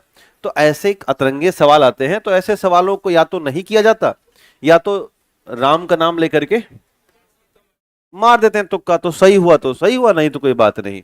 हम लोग कोशिश करेंगे कि ये सवाल भी कवर हो। तो तीसरा जो आ रहा है, इसका सवाल वो आ रहा है इंपॉर्टेंट फैक्ट का, कि इस विटामिन से जुड़ा हुआ क्या कोई फैक्ट भी बन सकता है। अगर बनता है तो उसकी जानकारी हमें होनी चाहिए। तो हमारा पूरा फोकस होगा सारे विटामिन के साथ कि इन 4 बातों को जाना जाए। क्या जाना जाए? Chemical name, other name, natural source और फैक्ट। तो इन्हीं 4 को हम बेस बनाएंगे और हर विटामिन के बारे में बातचीत करेंगे। कोई दिक्कत तो नहीं ना। अब लिखिएगा विटामिन B1, और उसमें पहला पॉइंट डलेगा केमिकल नेम। विटामिन बी 1 में अब 4 बेस बनते हुए चले चलेंगे। देखिएगा विटामिन बी 1 और पहला अपनी कॉपी में डालिएगा केमिकल नेम। तो क्या नाम है इसका? थायमीन। क्या नाम है? थायमीन। देखिएगा थायमीन, केमिकल में लिखिएगा थायमीन। अच्छा क्यों कहते हैं थायमीन? किसी ने बता दिया थायमीन होता है तो हम भी बता दिया, भाई बाबू बताया था थायमीन होता, हम इसलिए याद किए हैं। इसमें होता है सल्फर। क्या होता है? और सल्फर को कहते हैं थायोस, ग्रीक भाषा में थायोस कहते हैं। तो एक बात ऐसा विटामिन थायमीन है जिसमें थोड़े सल्फर के अंश मिलते हैं, इस वजह से इसका नाम रखा गया थायमीन। क्या रखा गया? थायमीन। ब्रैकेट में कर दीजिएगा साइड से, लिखिएगा इस ट्रेस अमाउंट में सल्फर होता है। लिखिएगा थोड़ी मात्रा में सल्फर पाया जाता है, थोड़ी मात्रा में ट्रेस अमाउंट में सल्फर होता है। ब्रैकेट में कर देना trace amount of sulphur. Sulphur, sulphur को एस से डिनोट करते हैं। Trace amount of sulphur, sulphur को एस से डिनोट करते हैं। क्लियर हो गया? अब लिखिएगा दूसरा है अदर नेम। दूसरा पॉइंट डाल दीजिएगा अदर नेम, अन्य नाम। दूसरा नाम लिखिएगा अदर नेम या अन्य नाम। जो अदर नेम है, एक नाम सुना होगा आपने बेरी बेरी। हाँ, तो एक बीमारी होती है बेरी बेरी, BERI, तो लिखिएगा बेरी बेरी विटामिन। हाँ, ब्रैकेट में मतलब स्पेलिंग सही लिखिएगा BERI, बेरी बेरी विटामिन। एक नाम लिखिएगा बेरी बेरी विटामिन। एक और नाम इसका होता है, इसे बोलते हैं एन्यूरिन। क्या बोलेंगे? Aneurin, ANURIN। लिखिएगा एन्यूरिन। एक और नाम लिखिएगा एन्यूरिन। अभी बताऊंगा क्यों कहते हैं एन्यूरिन। लिखिएगा एक नाम एन्यूरिन। क्लियर हुआ? तीसरा है नेचुरल सोर्स या प्राकृतिक स्रोत। तीसरा लिखिएगा नेचुरल स्रोत। तो पैरा नहीं बना रहा हूं, जानबूझ के मैं पॉइंट लिखा रहा हूं जिससे कि आसानी हो याद करने में। पैरा मत बनाना इसमें। लिखिएगा तीसरा नेचुरल सोर्स। तो नेचुरल सोर्स हमारे पास ये है और इनको हमने बहुत रिसर्च पर तैयार किया है, तो इन्हीं पर भरोसा करना आप। यानी कि देखो, पहली बात तो कोई भी क्लियर नेचुरल सोर्स है नहीं, क्योंकि जो ड्राई ईस्ट या सूखा खमीर भारत में होगा, आवश्यक नहीं है कि वही सूखा खमीर उसी स्रोत का अमेरिका मिल जाए। ये भौगोलिक आधार पर पोषक तत्व चेंज होते हैं। फिर भी हमारा जो एग्जाम डिमांड करता है या अभी तक जो और सवाल आए उसमें क्या पूछा गया, उन सबको जोड़ घटा के कुल मिला के यही नेचुरल सोर्स हैं जो कि विटामिन B1 के हैं, जिनमें से सूखा खमीर और पोर्क यानी सुअर का मांस और पूरा का पूरा साबुत अनाज और लेंटिल्स यानी कि मसूर की दाल और स्पिनच यानी क्या है ये? पालक। और सूर्यमुखी है, दूध है, लाल मांस है और फूल गोभी और नट्स हैं। तो इसको लिख डालिएगा। हाँ, हिंदी में बोल रहे हैं। लिखिएगा सूखा खमीर, सूखा खमीर। और दूसरा लिखिएगा कौन सी मांस है? सुअर की मांस। हाँ, अब मैक्सिमम देखो, ये जो विटामिन के स्रोत होते हैं ये दो मांस बड़ी शानदार हैं, एक तो बीफ और दूसरा पॉर्क। चूंकि भारत में इसको पूरी तरह से बाहर किया गया है, इसलिए आमतौर पे लिखते भी नहीं है या लिखने से बचा जाता है। फिर भी एक दो लिखते चलना। फिर भी किसी भी जानवर का लीवर खाया जाएगा तो वो सबसे अच्छा स्रोत होता है किसका? विटामिन का। तो विटामिन में स्रोत में अगर मांस हो और मांस में क्या हो? लीवर हो, तो अच्छा स्रोत होता है विटामिन का। तो लिखिएगा ड्राई ईट, सूखा खमीर, सुअर का मांस, साबुत अनाज। साबुत अनाज जानते हो? अरे भाई, चनवा भिगो दीजिए और सुबहिया क्या करिए? खा जाइए। तो उसको कभी तोड़ा, हाँ पानी में कभी उसको तोड़ा थोड़ी है, साबुत है ना अभी वो। तो भीगा हुआ चना, और उससे ज्यादा बेहतर है भीगा हुआ गेहूं। सबसे ज्यादा बेहतर होता है भीगा हुआ गेहूं। तो घर से गेहूं मंगा लीजिए 1-2 किलो और भिगो के चबाइए। ये नहीं, रोटी तो खाते हो, बात अलग है। साबुत अनाज इतना मायनेपूर्ण है कि यही हमें कमजोर कर देता, आंख से चश्मा लग जाएगा। आप ज्यादा नहीं 15 दिन भीगा हुआ गेहूं खा लीजिए, आखिया से एकदम दिखेगा, आप एक्सरा कर दोगे किसी और का। इतनी बड़ी चीज है ये भीगा गेहूं। आज से ही खाना शुरू करिए। हम अपने न्यूट्रिएंट्स को खत्म कर चुके हैं, नहीं खाते। आप में से मैं गारंटी कर सकता हूं पिछले 6 महीने पहले भी किसी ने भीगा हुआ अंकुरित गेहूं नहीं खाया है। पूरी की पूरी क्लास, या शायद कुछ लोगों ने भी टेस्ट ही ना लिया हो। चना खाते हो क्योंकि आप घोड़ा हो। चने तो घोड़े खाते हैं ना। ठीक, चलिए लिखिएगा लेंटिल्स या मसूर की दाल, लेंटिल्स या मसूर की दाल। लिखिए पालक। अब बहुत मार मारेंगे, फैन चल रहा है तो चलेगा। लेकिन हाँ कह रहा फैन आप कर दो। लिखिएगा सूर्यमुखी, सनफ्लावर। फिर लिखिएगा दूध, इसमें रेड मीट या लाल मांस। अब रेड मीट मतलब यही जो चिकन मटन जानते हो ना, वही। और हाँ चंपारण का होता है। हाँ, एक लिखिएगा फूल गोभी, और उसके बाद क्या लिखा आपने, नट्स। हाँ, ये सारे स्रोत हैं, इनको याद रखिएगा। अब लिखिएगा इंपॉर्टेंट फैक्ट, प्रमुख बिंदु। फैक्ट डाल दीजिए फटाफट। लिखिएगा इंपॉर्टेंट फैक्ट, स्रोत हो गया ना। हाँ, फैक्ट याद करिएगा। तो लिखिएगा लंबे समय तक, पहला पॉइंट डालिएगा, लंबे समय तक यदि पालिशदार चावल खाया जाएगा, वो सफेद चावल खाते हैं ना हम लोग, लंबे समय तक पालिशदार चावल खाने से विटामिन B1 कम हो जाता है। पालिशदार, पॉलिश मशीन आती है ना चावल का। लंबे समय तक, यहां पे लिखा है देखो, पॉलिश्ड राइस। लिखिएगा consuming polished rice for a long time leads to vitamin B1 deficiency. लंबे समय तक पॉलिशदार चावल खाने से, लंबे समय तक, यही सवाल बार बार आता है, लंबे समय तक पॉलिशदार चावल या सफेद चावल खाने से विटामिन B1 कम होता है, विटामिन B1 कम होता है। क्लियर हो गया। दूसरा लिखिएगा यह डीएनए और आरएनए के निर्माण में भूमिका निभाता है। लिखिएगा help in synthesis of DNA and RNA. DNA और आरएनए के निर्माण में भूमिका निभाता है। डीएनए और आरएनए के निर्माण में भूमिका निभाता है। डीएनए और आरएनए के निर्माण में भूमिका निभाता है। और तीसरा पॉइंट डाल दीजिएगा, लिखिएगा न्यूरोट्रांसमीटर मैटर। हिंदी में भी यही लिखिएगा, न्यूरोट्रांसमीटर मैटर। अभी समझा रहा हूं कि है क्या ये। हिंदी में लिखिएगा न्यूरोट्रांसमीटर मैटर, न्यूरोट्रांसमीटर मैटर, इसे बोलते हैं NTM। लिखिएगा न्यूरोट्रांसमीटर मैटर। और पल्स रेट, इसको बोलते हैं नाड़ी की दर। ऐसे नापी जाती है ना, ऐसे डॉक्टर नापता है। देखिए न्यूरोट्रांसमीटर मैटर और पल्स रेट मेंटेन रखता है या एक्टिव करता है। लिखिएगा पल्स रेट और न्यूरोट्रांसमीटर मैटर। देखिए activates neurotransmitter matter and maintain pulse rate, and maintain pulse rate.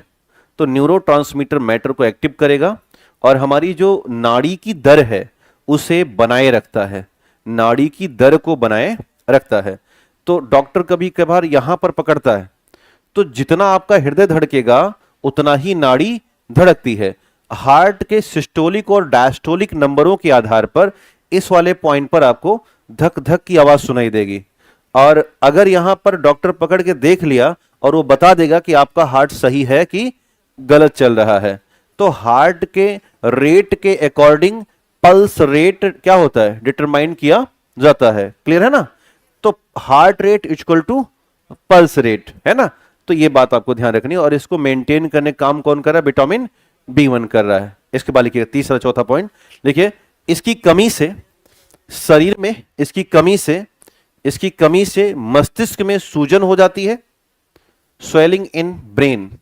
इसकी कमी से मस्तिष्क में सूजन हो जाती है, deficiency cases swelling in brain. इसकी कमी से मस्तिष्क में सूजन हो जाती है और लकवा मार जाता है। इसकी कमी से मस्तिष्क में सूजन हो जाती है, deficiency cases swelling in brain and paralysis. इसकी कमी से मस्तिष्क में स्वेलिंग हो जाती है और शरीर में लकवा मार जाता है, शरीर में लकवा मार जाता है। ठीक, और लास्ट लिखिएगा, देखिए ज्यादा मात्रा का vitamin B1, excess amount of vitamin B1, ज्यादा मात्रा का विटामिन बी1 मूत्र के माध्यम से बाहर हो जाता है, ज्यादा मात्रा का विटामिन बी1 मूत्र के माध्यम से बाहर हो जाता है, यानी कि इसे हम बाहर निकालते हैं, रोकते नहीं, स्टोर नहीं करते। अगर ज्यादा खाया जाएगा तो हमारे काम का नहीं होगा। अब यहां पर तीन बातें आप नहीं समझ पाए हैं, एक है न्यूरोट्रांसमीटर मैटर और दूसरा आप पैरालिसिस या स्वेलिंग के मामले को नहीं समझ पाए हैं। वहां पे एक पॉइंट था एन्यूरिन, उसको भी समझ नहीं पाए हैं। हाँ नहीं, बेरी बेरी तो एक बड़ा चीज है ही, उसके लिए तो आगे पूरा युद्ध है, लेकिन दो तीन बातें हम और समझते हैं, ध्यान देना। ये हमारी मस्तिष्क की कोशिकाएं हैं जिन्हें हम न्यूरॉन कहते हैं। क्या बोलते हैं? न्यूरॉन कहेंगे।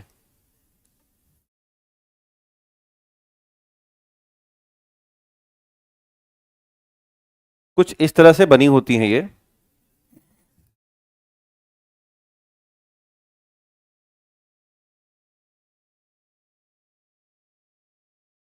ऐसी, और इसी के ठीक बगल से एक और न्यूरॉन निकलता है जो कि आगे चला जाता है। तो यहां से लेकर के यहां तक का जो पोर्शन है ये एक न्यूरॉन का है, जिनमें से अलग अलग नाम है, डेंड्रॉन, डेंड्राइट्स, एक्सॉन आदि आदि। उससे अभी हमारा मतलब नहीं है, हमारा मतलब इस पॉइंट से है जिसे हम वैज्ञानिक भाषा में सिनैप्स कहते हैं। क्या बोलेंगे? सिनैप्स कहेंगे। एक न्यूरॉन से दूसरे न्यूरॉन के बीच में यहां पर होता है स्पेस। क्या होता है? खाली स्थान होता है। क्योंकि हम जो भी एक्टिविटी ब्रेन की करेंगे वो न्यूरॉन के थ्रू करेंगे, न्यूरॉन एक्टिव होगा और वो संवेदनाओं को, सेंस को अगले न्यूरॉन तक ट्रांसफर करेगा। इस तरह से कलेक्टिव फॉर्म में हम बेहतर बातें सोच पाते हैं, याद कर पाते हैं, एक मानवीय संवेदना दिखा पाते हैं, जो एक ह्यूमैनिटिक सेंस होता है वो हम क्रिएट करते हैं। अगर न्यूरॉन एक्टिव हुए तो होता क्या है कि इन, चूंकि हमारी जो रचना है वो ये है कि वन न्यूरॉन और अनदर न्यूरॉन के बीच में क्या है? स्पेस है। तो स्पेस को भरने के लिए हमारी जो बॉडी है वो निकालती है विशेष प्रकार का एंजाइम और हार्मोन, जिसे ही हम कहते हैं न्यूरोट्रांसमीटर मैटर, एनटीएम। अभी पढ़ा गया ना कि यह न्यूरोट्रांसमीटर मैटर को इनहेंस कर रहा है, एक्टिवेट कर रहा है। और जब न्यूरोट्रांसमीटर एक्टिवेट होगा तो इनके बीच का जो स्पेस है वो फिल हो जाएगा, और जब स्पेस फिल हो जाएगा तो ऐसी स्थिति में हमारा जो संचार है वो और तेज चलेगा और फिर हमारा ब्रेन ठीक ठाक चलेगा। और इसकी एकमात्र वजह है, और वजह वही है कि आप खुश रहें। लाख विटामिन खा लीजिए, विटामिन बी1, और अंदर जहर भरे रहिएगा तो कुछ ना होने वाला। एकमात्र रीजन है क्या? न्यूरोट्रांसमीटर एक्टिव कराना है, तो बिना वजह के मुस्कुराते रहिए। आपने सुना कि मूड खराब, अभी बताया नहीं कि लड़कों कह रहा है कि हमारा पर्ची यहां तक है, एक आध दिन 2-3 दिन को ले चलेंगे यहां से हम, है ना? तो उसका उस समय तनाव में था वो, और सारा खेल ब्रेन का है। हमारे एक गुरुजी थे कानपुर में, तो बताते थे कि इंसान के शरीर में, बड़े अच्छे प्रोफेसर थे, 24 घंटे में 7 बार अपनी आत्महत्या करने का ख्याल आता है रोज। कितनी बार? 7 टाइम्स। और आपको, हमको पता नहीं चलता, पता इसलिए जब हम बिजी रहते हैं। आप बस एक दिन 24 घंटा खाली होके बैठो और कोई काम ना करो, वाकई में एहसास हो जाएगा कि या तो हम अपने को मार लें या तो किसी और को मार लें। और उनका एक बड़ा सिद्धांत था, वो समझाते थे सबको कि रात में अपने किसी भी दोस्त रिश्तेदार के घर मत रुकना, और रुकना तो दरवाजा बंद करके सोना, क्योंकि अगर वो चाकू मार देगा सोते समय आपको तो कुछ नहीं कर पाओगे। सोते समय इंसान मरा हुआ है ना, और चूंकि हो सकता है उसके मन में 7वां बार आ रहा हो रात में कि मार डालें किसी को, और आप बगल बैठे हो, निकला चाकू मारा, खाच, जब तक जाओगे कि ये क्या हुआ मेरे साथ, तब तक तो खत्म कहानी है। तो रात, दिन में खूब टहलो, कोई दिक्कत नहीं, और रात में अपने कमरे पे आओ। या तो सोना है तो पूरी तरह से क्या करो? लॉक करो, तब सोइए कि कोई अंदर आने ना पाए। क्या है? अरे रूम में अच्छा, इनका कहना है कि 3 रूममेट रहते हैं। अरे शादी हो गया तो नहीं तो ऐसी हालात में मारेगा थोड़ी वो, है ना। और ऐसा होता भी है, आपने सुना नहीं है कि पति ने पत्नी को मारा, बच्चों को मारा, काम खत्म। 50 खबरें सुनते हो। आज की बात है ये, बहुत सालों से होता आ रहा है कि पति पत्नी और सारे बच्चे मार दिए एक साथ, और वही मारते हैं आपस में। तो वो ही कॉन्सेप्ट है, और वो है न्यूरोट्रांसमीटर मैटर का। तो हमें खुश रहने का अधिकार है, तब ये निकलेगा। और दूसरा विटामिन B1 रहेगा। तो क्लियर हो गया। अब हमने कहा कि ये हमारे ब्रेन में क्या कर रहे हैं, स्वेलिंग कर रहे हैं, सूजन कर रहे हैं। स्वेलिंग करने से ब्रेन में हमारे लकवा मार जाएगा, और लकवा तभी मारेगा जब नमक भात खाओगे। भात कौन सा होता है, सफेद चावल है और पॉलिश किया गया है।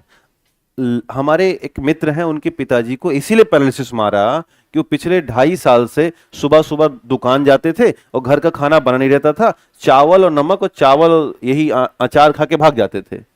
लकवा मार दिया। और जब उस पर काम हुआ क्यों ऐसा हुआ, तो पता चला कि विटामिन B1 की डिफिशियंसी थी, और कोई समस्या ही नहीं थी। क्योंकि दिन भर दुकान में चाय पीते थे, बैठ कुछ नहीं करते थे वो, और यहां से भात खा के जाते थे। तो खान पान की चीजें इतनी खतरनाक हो सकती हैं। तो चूंकि हम बच गए इसलिए, क्योंकि चावल के साथ हम दाल भी खा लेते हैं, सब्जी भी खा लेते हैं, इसलिए बचते चले आ रहे हैं, क्योंकि ये चावल किसी काम का नहीं है। और हम तो अमीर हो गए, और अमीरियत में हमने इतना पतला चावल कर दिया कि मुंह में डालो अंदर।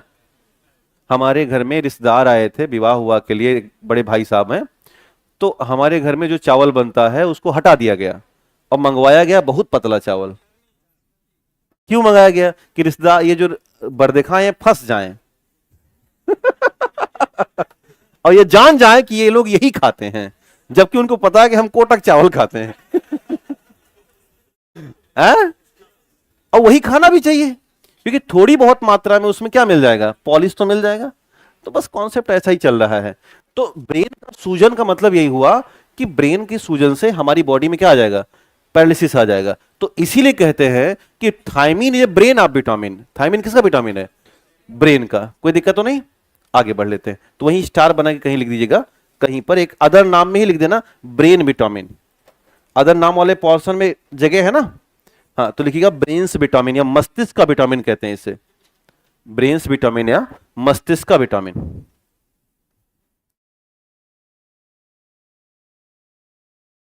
देखो ये थोड़ा स्लो चलेगा, लेकिन इसके साथ बहुत सी चीजें इंक्लूड है।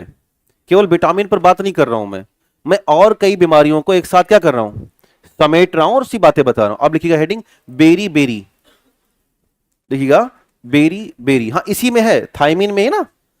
हाँ, इसका सिम्टम्स देखते हैं, लिखिएगा बेरी बेरी। देखो 2 बेरी बेरी होती है, एक नॉर्मल ड्राई बेरी बेरी होती है, और एक होती है वेट बेरी बेरी। 2 ही आपको जानना है। और जो ड्राई बेरी बेरी है, इसमें पैरालिसिस होता है। बेरी बेरी का शाब्दिक अर्थ है कि वह चल नहीं सकता, यानी जिसको बेरी बेरी होगा उसके पैर में लकवा मार जाएगा और वो रेंग के चलना शुरू करेगा। और जब ड्राई बेरी बेरी बेरी होती है तो वो व्यक्ति पैरालाइज हो जाएगा।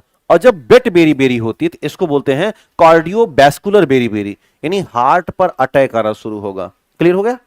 तो लिखिए नंबर 1 ड्राई बेरी बेरी, लिखिए नंबर 1 ड्राई बेरी बेरी, और उसके आगे लिखिएगा शरीर में लकवा मार जाता है, पैरालिसिस हो जाएगा। लिखिएगा ड्राई बेरी बेरी, सूखी बेरी बेरी है। लिखिएगा ड्राई बेरी बेरी, शरीर में लकवा मार जाता है,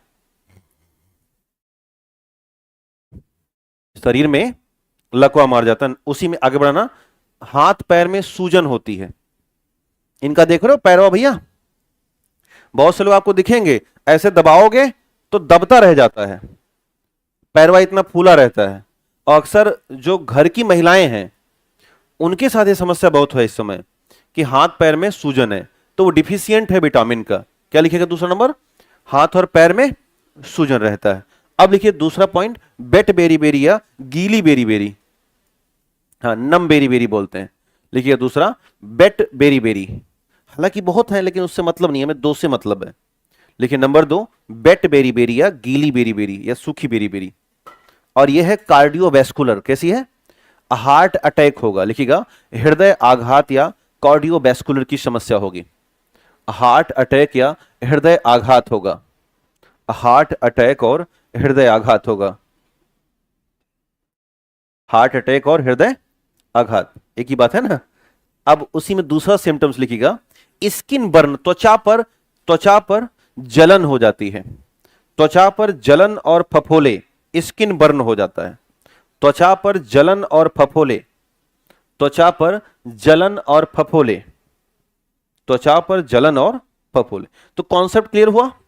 बेरी बेरी के 3 symptoms, paralysis, heart attack, skin burn, cover और ड्राई और बेट। तो बेट वाली हार्ट को, ड्राई वाली पूरी बॉडी को कवर कर रही है। आगे बढ़ लेते हैं। इसके बाद लिखिए विटामिन B2। तो कॉन्सेप्ट समझ में आ गया ना, किस पर चलना है? केमिकल नेम पर, अदर नेम पर, नेचुरल स्रोत पर और अदर फैक्ट पर। यदि कोई नामी बीमारी मिलती है तो उसके बारे में भी जानकारी रखनी है। क्लियर हो जाएगा ना? ठीक। अब लिखिएगा केमिकल नेम या रासायनिक नाम। तो इसे क्या बोलते हैं? राइबोफ्लाविन। लिखिएगा राइबोफ्लाविन।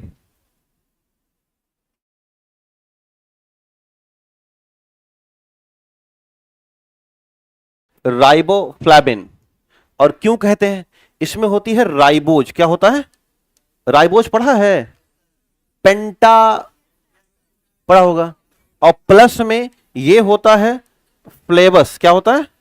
फ्लेवस। और फ्लेवस मतलब होता है येलो। क्या होगा? येलो। तो ये येलो कलर का एक पाउडर है। क्या है?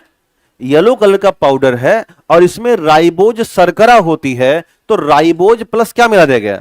फ्लेवस।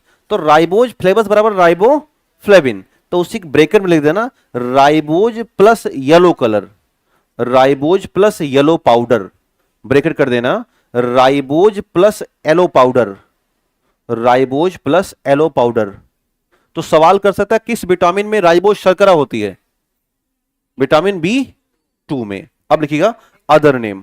हाँ जी, बता दो दिया। एन्यूरिन मतलब मस्तिष्क की सूजन, उसको बोलते हैं एंटी न्यूराइटिस। सूजन को हिंदी, अच्छा मैं शायद पूरा नहीं बताया उसको। सूजन को अंग्रेजी में बोलते हैं न्यूराइटिस की बीमारी। कौन सी बीमारी? न्यूराइटिस। और न्यूराइटिस को रोकने वाला क्या कहलाएगा? एंटी न्यूरेटिक। क्या कहलाएगा? एंटी न्यूरेटिक। तो शॉर्ट फॉर्म क्या हो गया? एन्यूरिन। शॉर्ट फॉर्म क्या हो गया? एन्यूरिन। तो आप विटामिन B1 खाओगे तो सूजन रुक जाएगी, इसे नाम क्या हो गया? एन्यूरिन। तो आप चाहें तो एन्यूरिन के बगल में लिख देंगे कि सूजन को रोकने वाला या मस्तिष्क की सूजन को रोकने वाला। आप एन्यूरिन पढ़े हो ना, मतलब चाहो तो, अदरवाइज लिखने की आवश्यकता नहीं है। जहां पे एन्यूरिन लिखा गया है उसके बगल में लिख देना मस्तिष्क की सूजन को रोकने वाला। इसको बोलते हैं एंटी इन्फ्लेमेटरी। एंटी इन्फ्लेमेटरी हो गया है? ठीक, चले अब लिखिएगा अदर नेम। इसका अदर नेम जो है विटामिन B2 का, वो है विटामिन G। इसे बोलते हैं vitamin G। God of vitamin कहा जाता है, गॉड ऑफ विटामिन या vitamin G। God of vitamin या विटामिन G कहते हैं। ठीक। दूसरा लिखिएगा, अगला नाम लिखिए कील मुहासों का विटामिन कहा जाता है, पिंपल्स विटामिन। पिंपल जानते हो? हाँ, हल्दी चनंदी गुड़ इसमें समाये, बीको टर्मरिक क्रीम लगाए, जानते हो? हाँ, तो वही पिंपल है ये। लिखिएगा पिंपल्स विटामिन या कील मुहासों का विटामिन कहते हैं। पिंपल्स विटामिन या कील मुहासों का विटामिन, क्या ही विटामिन है। क्लियर? अब लिखिएगा नेचुरल सोर्स। अगर लिखिएगा नेचुरल सोर्स, ये पूरी तरह से रिसर्च बेस्ड है, यानी कि वो कितना भी कठिन पूछने की कोशिश करेंगे सवाल निकलेगा नहीं। प्रयास है कि यहीं से आए, और वो केवल BPSC ही नहीं, कोई भी एग्जाम कवर करेगा, है ना। तो ये कोशिश है, बाकी तो ईश्वर के ऊपर होता है। तो क्या है? Dry east. ये सूखा खमीर है क्या यार? पागल कर रखा है, सबसे पहले आके मिल जाता है। ये जो चावल का पॉलिश देखे हो, कभी राइस मिल गए हो? राइस मिल, तो उसमें देखिए एक मशीन होती है, वो चावल को सफेद अलग कर दी, उसका जो बुरादा है पॉलिश का अलग करती है। तो उसी चावल के पॉलिश में हम ईस्ट मिलाते हैं और उसको ड्राई कर देते हैं, तो वही बन जाता है ड्राई ईस्ट। आजकल मार्केट में पैकेट आते हैं इसके, और आमतौर पर रोटी बनाते समय थोड़ा सा 2 चम्मच डाल दिया जाता है। जो अमीर लोग हैं वो ऐसा करते हैं, और गरीब लोग खाली आटा निकालेगा, सान की रोटी खा के भाग जाएगा। तो अमीरियत का जो पहचान है, जैसे गांवों में देखा होगा अमीरों के यहाँ, गांव का शहरों में याकूट के डिब्बे रखे गए थे, देखा है आप लोगों ने? याकूट जानते हो? सफेद सफेद भैया डिबिया होती है, उसी में दूध भरा रहता है, और वही दूधवा में लाखों की संख्या में स्टीरियम कोलाई बैक्टीरिया डाल दिए जाते हैं, जो आंत में पहले से होते हैं। क्योंकि हम मोमोज बर्गर पिज्जा खा के सारा बैक्टीरिया मार डाले हैं, और वह बैक्टीरिया डाला जाता है आपके शरीर में, तो अब भोजन का पाचन सही होता है। तो अमीर लोग जो हैं वो दुनिया को समझते हैं, गरीब दुनिया को समझने का प्रयास कर रहा होता है ना? तो गरीब को याकूट की आवश्यकता नहीं है, क्योंकि वो प्रयास में इतना काम कर देता है कि मामला ठीक कर लेता है। अमीर दुनिया समझ चुका है, तो वो याकूट का इस्तेमाल करता है, उसको बोलते हैं प्रोबायोटिक। और हमारा प्रोबायोटिक है मट्ठा। क्या? 2 लोटा मट्ठा पीते हैं और बाहर घूम आते हैं, और पेट वोट कहता है एकदम भाई पेटवा ठंडा गया, पूरा मजा आ गया। तो इसका मतलब ये है कि हमने क्या डाली अंदर में? प्रोबायोटिक। उस मठवा में होता है लैक्टोबैसिलस, जानते हो ना? और वही लैक्टोबैसिलस हुआ जाके अंदर में आराम से पेट को ठंडा कर देगा। तो यही कहानी है अमीर में और गरीब में। तो लिखिए ड्राई ईस्ट, समझ में आ गया ना? चावल के पॉलिश में ईस्ट मिला के उसको बना दिया ना, ड्राई ईस्ट कहलाएगा। अब है मांस और मछली और अंडा, लिखिए मीट, फिश और एग, और हरी पत्तेदार सब्जियां, ग्रीन लीफी वेजिटेबल, हरी पत्तेदार सब्जियां, और साबुत अनाज, हरी पत्तेदार सब्जियां और साबुत अनाज, मशरूम और आलमंड मतलब बादाम, मशरूम और बादाम। एवोकेडो एक फल आता भैया अमीरों का। हाँ, हम लोग तो खाए नहीं होंगे, लेकिन कोई खाया है? हाँ, ये अमीर बैठे हैं वो सारे कभी खाए हो? रोज खाते हो? बारात में गए थे तो पाए थे ना? अच्छा, खुद से खरीदे थे? हाँ, तो एवोकेडो आता है, जो आता आने दो, मत खाना। लिखिए आपका फल कौन है? बनाना। हाँ, लिखिएगा बनाना और संतरा, लिखिएगा केला और संतरा, हो जाएगा काम? ठीक, तेजी से लिखिएगा। Dried meat, fish, egg, green leafy vegetable, whole grain, mushroom, almond, avocado, banana और ऑरेंज। हो गया ना? ठीक।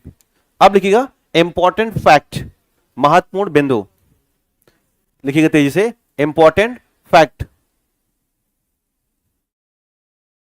इनका होंठ देख रहे हो भैया? ये वाला, ये हमारा जो मुंहवा है ये 45 डिग्री खुलता है, कितना?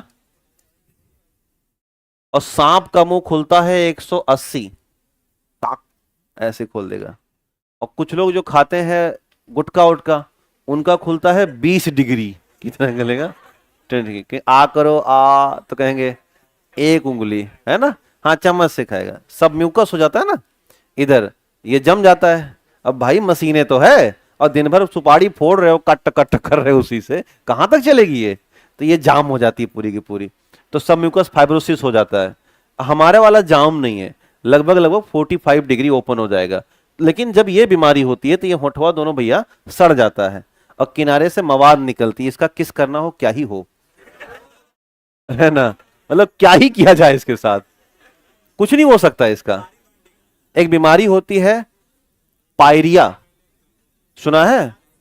अगर आपके बगल वो कह दे कि कैसे हो रमेश, और हल्की सी हवा मार दे मुंह से, भाई साहब पूरा दिन आप पगलाए हुए घूमेगा, इतनी खतरनाक बदबू आती है मुंह से। तो समझदार हो ना, दांत साफ करके रखना। किसी से प्यार मोहब्बत जगे तो एक काम करना, मुंह खुलवाना और दांत पीछे से देखना उसका, सारी असलियत वहीं धरी की धरी रह जाएगी, और आप अपनी स्थिति में लौट आओगे। आप किसी पढ़ाई वाला है ना? हाँ, नहीं क्लोजअप नहीं, कोई भी जब टॉयलेट की सीट से भी ज्यादा गंदा पीछे से दिखता है, समझ रहे हो? तो वास्तविकता यही है। बाकी समझदार हो तो अच्छी बात है, नहीं तो जब सड़क जाना है उस रास्ते में तो जाओ, बता दे रहे हैं। तो ये है एंगुलर, क्या है? एंगुलर, चूंकि हमने कहा 45 एंगल बन रहा है, तो यहां पर एक बीमारी होती है, इसे बोलते हैं एंगुलर किलोसिस। क्या बोलेंगे? Angular cheilosis. दूसरा, भैया बचपनवा में देखा होगा आपने, आंखियां ऐसी चपक जाती थी, और अम्मा फिर पानी, उठो लाल, अब आंखें खोलो, पानी लाई हूं, मुंह धो लो, तो लाल करें, अम्मा आंख चपक गई है ना, तो इसलिए चपक गई, विटामिन कम है भैया तुम्हारा, तो आंखें चिपक जाती हैं, यानी कई सारा सिम्टम्स होता है। तो लिखिए नंबर एक, लिखिए नंबर एक, लिखिए चेहरे पर कील मुहासे, पिंपल्स होना, हैविंग पिंपल्स, चेहरे पर कील मुहा, यानी कमी से लिखा रहा हूं सारा, है ना, इसकी कमी से क्या हो जाएगा? कील मुहासे, हाँ नहीं ज्यादा से लिख दो कील मुहासे, इसकी कमी से कील मुहासे होना। दूसरा लिखिएगा एंगुलर किलोसिस, इसको शॉर्ट फॉर्म में एक बार पूछ लिया था कि एसी रोग किससे होता है, तो बताएगा कि ज्यादा एसी का इस्तेमाल करने से। विकल्प में था भी कि ज्यादा एसी में रहने से क्या हो जाएगा? एसी रोग। और पूछा क्या था? एंगुलर किलोसिस, ब्रैकेट में कर देना, लिखिएगा एंगुलर किलोसिस, ठीक है, जिससे आगे बढ़ाना, होंठ के किनारे फट जाते हैं, होंठ के किनारे फट जाते हैं, जिससे होंठ के किनारों पर क्रैक आ जाता है, ठीक है, जिससे होंठ के किनारे फट जाते हैं, और होंठ फटता भी है इसी कमी से, ध्यान देना ना। लिखिएगा ड्राई एंड क्रैक्ड लिप्स, लिखिएगा सूखे और फटे होंठ, सूखे और फटे होंठ, इसकी कमी से होंठ सूखा रहेगा और फटा हुआ रहेगा। लिखिए तिल और मस्से आ जाना, मोल्स एंड वार्ट्स, तिल और मस्से आ जाते हैं अगर कम हुआ तो, काले काले तिल और भैया एक मांस जैसा लटक जाता है साइड साइड से, मस्सवा, तो इसी कमी से होता है। क्या? पंखा? फिर से बोले क्या? अच्छा, लिखिएगा, लिखिए होंठ सूखे और फट जाते हैं, होंठ सूखे और फटे हुए होते हैं। फिर लिखिएगा मोल और वाल्ट, तिल और मस्से आ जाते हैं। इसके बाद लिखिएगा जीभ और मुंह में छाले, अल्सर होता है ना, खाने में बड़ी दिक्कत आती है, फिर जीभ और मुंह में छाले या अल्सर, जीभ या मुंह में छाले यानी कि माउथ अल्सर, बीकासूल कैप्सूल आता है एक ठो, सुने होंगे, और विटामिन बी कॉम्प्लेक्स है वो फुली तरीके, हाँ कुछ लोग फोड़ के भी लगाते हैं, कुछ लोग खाते भी हैं। तो चूंकि भारत और नेपाल और श्रीलंका में बिकता है खूब ये, और लोगों में खूब कॉम्प्लेक्स कमी है, तो इसे खाते हैं। इसके बाद लिखिएगा, लिखिए पाचन तंत्र खराब होता है, अपसेट डाइजेस्टिव सिस्टम, इसके बाद लिखिएगा पाचन तंत्र खराब होता है, अपसेट डाइजेस्टिव सिस्टम, पाचन तंत्र खराब हो जाता है। इसके बाद लिखिएगा बच्चों में सेक्सुअल ग्रोथ रुक जाती है, बच्चों में, हाँ बच्चों में sexual growth, stunted sexual growth in children, बच्चों में सेक्सुअल ग्रोथ रुक जाती है, बच्चों में सेक्सुअल ग्रोथ रुक जाती है। लिखिए आंखें चिपक जाती हैं, आंखें चिपक जाती हैं, आंखें चिपक जाती हैं, आईज स्टिकिंग टुगेदर, आपस में वो चिपक जाएंगे। कोई दिक्कत तो नहीं? ठीक, देखो ये जो हमने इकट्ठा किया है, ये कहीं और कहीं आए हुए सवाल हैं, उनको हमने क्या कर लिया? मर्ज कर लिया। तो अब आप कोई भी एग्जाम में सवाल दोगे या कहीं भी क्वेश्चन लगाने जाओगे तो लगभग यही मिलेंगे आपको, तो हिट करके चले आना, कोई दिक्कत नहीं यहां तक। तो क्या क्या हुआ? पिंपल्स, एंगुलर किलोसिस, और होंठ फटे और मोल और वार्ट हो गए, अल्सर हुआ, डाइजेस्टिव सिस्टम खराब हुआ, सेक्सुअल ग्रोथ रुका और आंखें चिपक गई हैं। अब लिखिएगा विटामिन B3, तो फैन बंद करवा दें?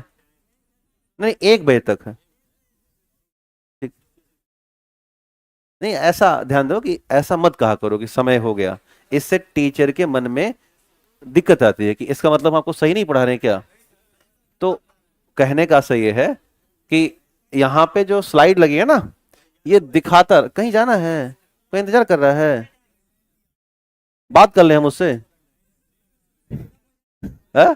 नहीं मान लो दिक्कत हो तो हम बात कर लेंगे, इनको रहने दो भाई थोड़ी देर। चलिए अच्छा, लिखिए विटामिन B3, लिखिए केमिकल नेम, और केमिकल नेम क्या है? नियासिन, लिखिएगा नियासिन, या इसे बोलते हैं निकोटिनिक एसिड, लिखिएगा निकोटिनिक एसिड, दो नाम लिखिएगा, नियासिन या निकोटिनिक एसिड।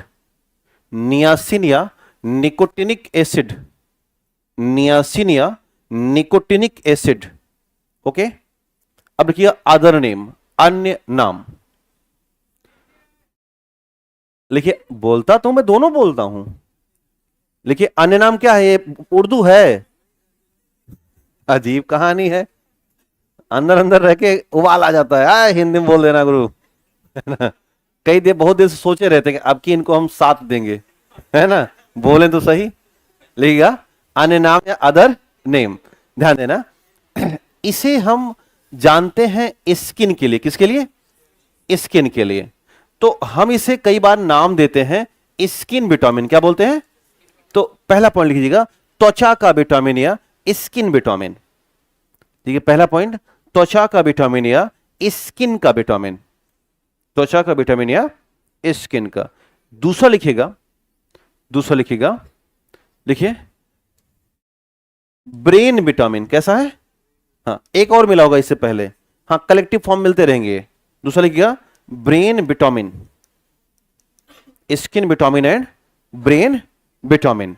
एक आपने बीमारी सुनी पेलैग्रा, सुना है ना, तो इसे हम कहते हैं एंटी पेलैग्रा, क्या बोलेंगे, एंटी पेलैग्रा,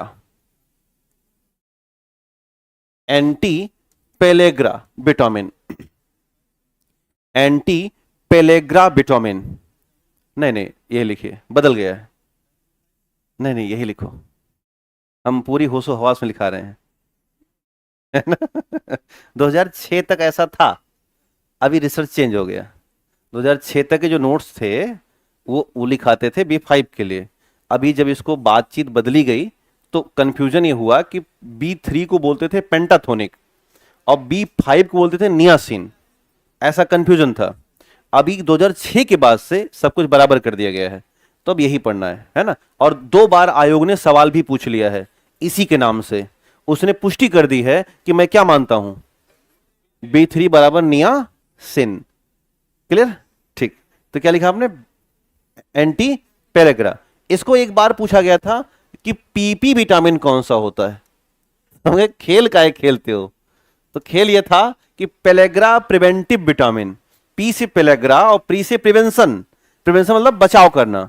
तो एक और लिख देना, पेलेग्रा प्रिवेंटिव विटामिन या PP vitamin, pellagra preventive, Hindi में लिखिएगा पेलेग्रा से बचाव करने वाला विटामिन, पेलेग्रा प्रिवेंटिव विटामिन या पीपी विटामिन, पेलेग्रा से बचाव करने वाला vitamin.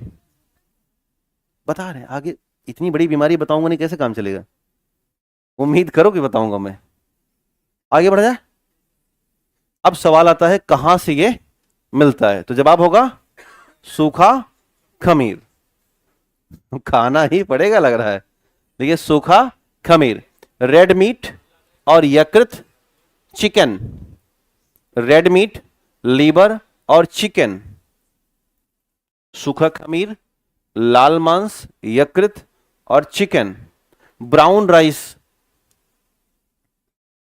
Brown rice, soybean, brown rice, soybean, दूध और चीज, ब्राउन राइस, सोयाबीन, दूध और cheese, brown rice, soybean, milk and cheese, दूध और cheese, dry yeast, red meat, liver, chicken, brown rice, soybean, दूध और चीज। चीज जानते हो ना क्या है,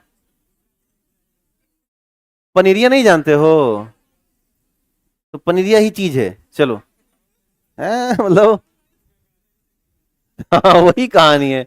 ये जैसे एक होता है योगर्ट, तो वास्तव में दही ही योगर्ट है, बस खाली उसको थोड़ा बहुत बदल देते हैं। हाँ वही है कि ये समोसा है और this is triangle type of the dish कुछ तो triangle type of the food specimen, तो उल्टा पुल्टा बोल देगा, है ना। तो उसको लगा कि यार महंगा सस्ता, मैं भी कोई वीडियो देख रहा था कि बहुत महंगे होटल में गया, तो कह रहा कितने का है, तो बोला अब उसमें सबसे सस्ता समोसा था 500 रुपए का, वो पूरा प्रॉपर लेके आया ऐसे रखते हुए, तो बोला वेरी नाइस चॉइस सर। और बाहर गया तो ठेला से लेके आया और ला के 3 बूंद चटनी रखा, एक ठो छोटा धनिया का पत्ता और 2 ठो समोसा। हाँ, तो अब वही कहानी है बड़े बड़े होटल की, कि वहां जाके खाली मन को शांत करना पड़ता है कि भाई बहुत महंगा खा लेते हैं, बाकी ठेला खाओ और मौज उड़ाओ। समझ गए? अब ये इंपॉर्टेंट फैक्ट, ठीक है, इंपॉर्टेंट फैक्ट लिखिएगा। लेकिन नियासिन या विटामिन बी3 को राइबोसाइड भी कहा जाता है, अदर नेम में ये आ जाएगा राइबोसाइड। लिखिए पहला, दूसरा लिखिए पहला पॉइंट, विटामिन बी3 को राइबोसाइड भी कहा जाता है। विटामिन बी3 को राइबोसाइड भी कहा जाता है। विटामिन बी3 को राइबोसाइड भी कहा जाता है। विटामिन बी3 को राइबोसाइड भी कहा जाता है। विटामिन बी3 को राइबोसाइड। दूसरा लिखिएगा, आपने एक अमीनो एसिड पढ़ा होगा ट्रिप्टोफैन, याद है? हाँ, तो लिखिएगा, लिखिएगा ट्रिप्टोफैन अमीनो एसिड के द्वारा नियासिन बनते हैं। हाँ लिखिएगा, दूसरा कि पहला? लिखिएगा tryptophan amino acid, tryptophan amino acid के द्वारा नियासिन बनते हैं। Niacin is produce from tryptophan amino acid. लिखिएगा niacin is produce from tryptophan amino acid. Tryptophan के द्वारा, ट्रिप्टोफैन अमीनो एसिड के द्वारा नियासिन बनते हैं।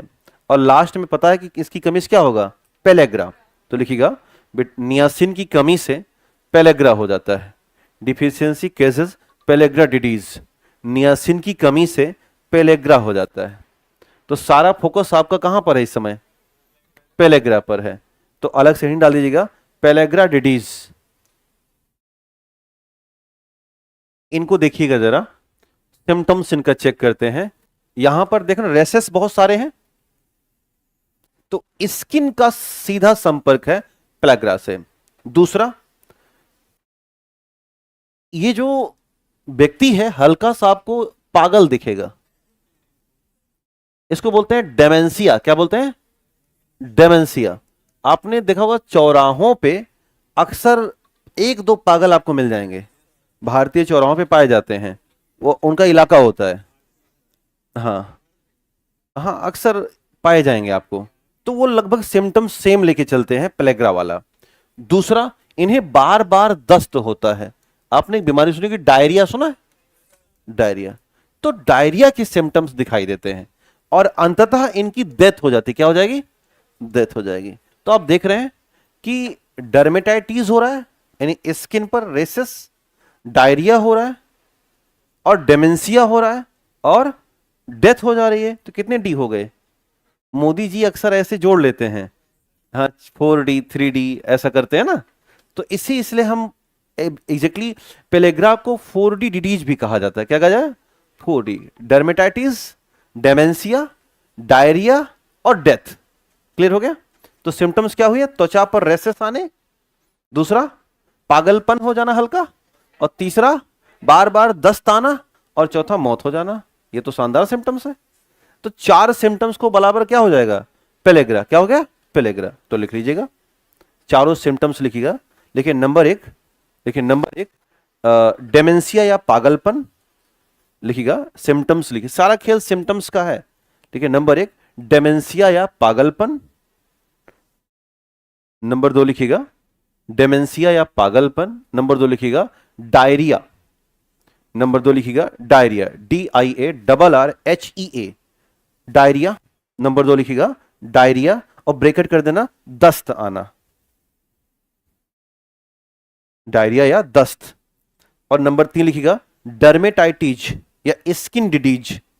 डर्मेटाइटिस, DERMATITIS, डर्मेटाइटिस, या ब्रैकेट कर देना स्किन डिजीज। डर्मेटाइटिस ब्रैकेट कर दीजिएगा, स्किन डिजीज। हो गया? त्वचा की बीमारी डर्मेटाइटिस। तो डायरिया हुआ, डेमेंशिया हुआ और डर्मेटाइटिस हुआ, और चौथा क्या है? डेथ। हाँ, डेथ, मृत्यु। और उसको इकट्ठा करके बोल देना 4D।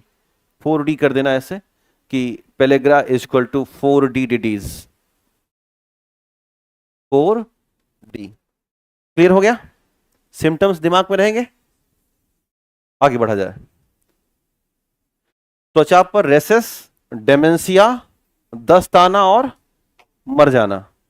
तो ये पेलेग्रा है और पेलेग्रा को ही 4D कहा जाता है। आगे बढ़ते हैं। इसके बाद है विटामिन B5। 4 गायब है लेकिन हम पकड़ के लाएंगे, लास्ट में लाएंगे। इसके बाद लिखिएगा विटामिन B5, देखिएगा केमिकल नेम। अब तो कॉन्सेप्ट क्लियर हो गया होगा ना कि हमें क्या क्या समझना है इसमें, तो उसी हिसाब से चलते चलना है। लिखिएगा विटामिन B5 केमिकल नेम, और ये होता है पेंटाथोनिक एसिड। लिखिएगा pantothenic acid, pantothenic acid, pantothenic acid, pantothenic acid. और इसका अदर नेम लिखिएगा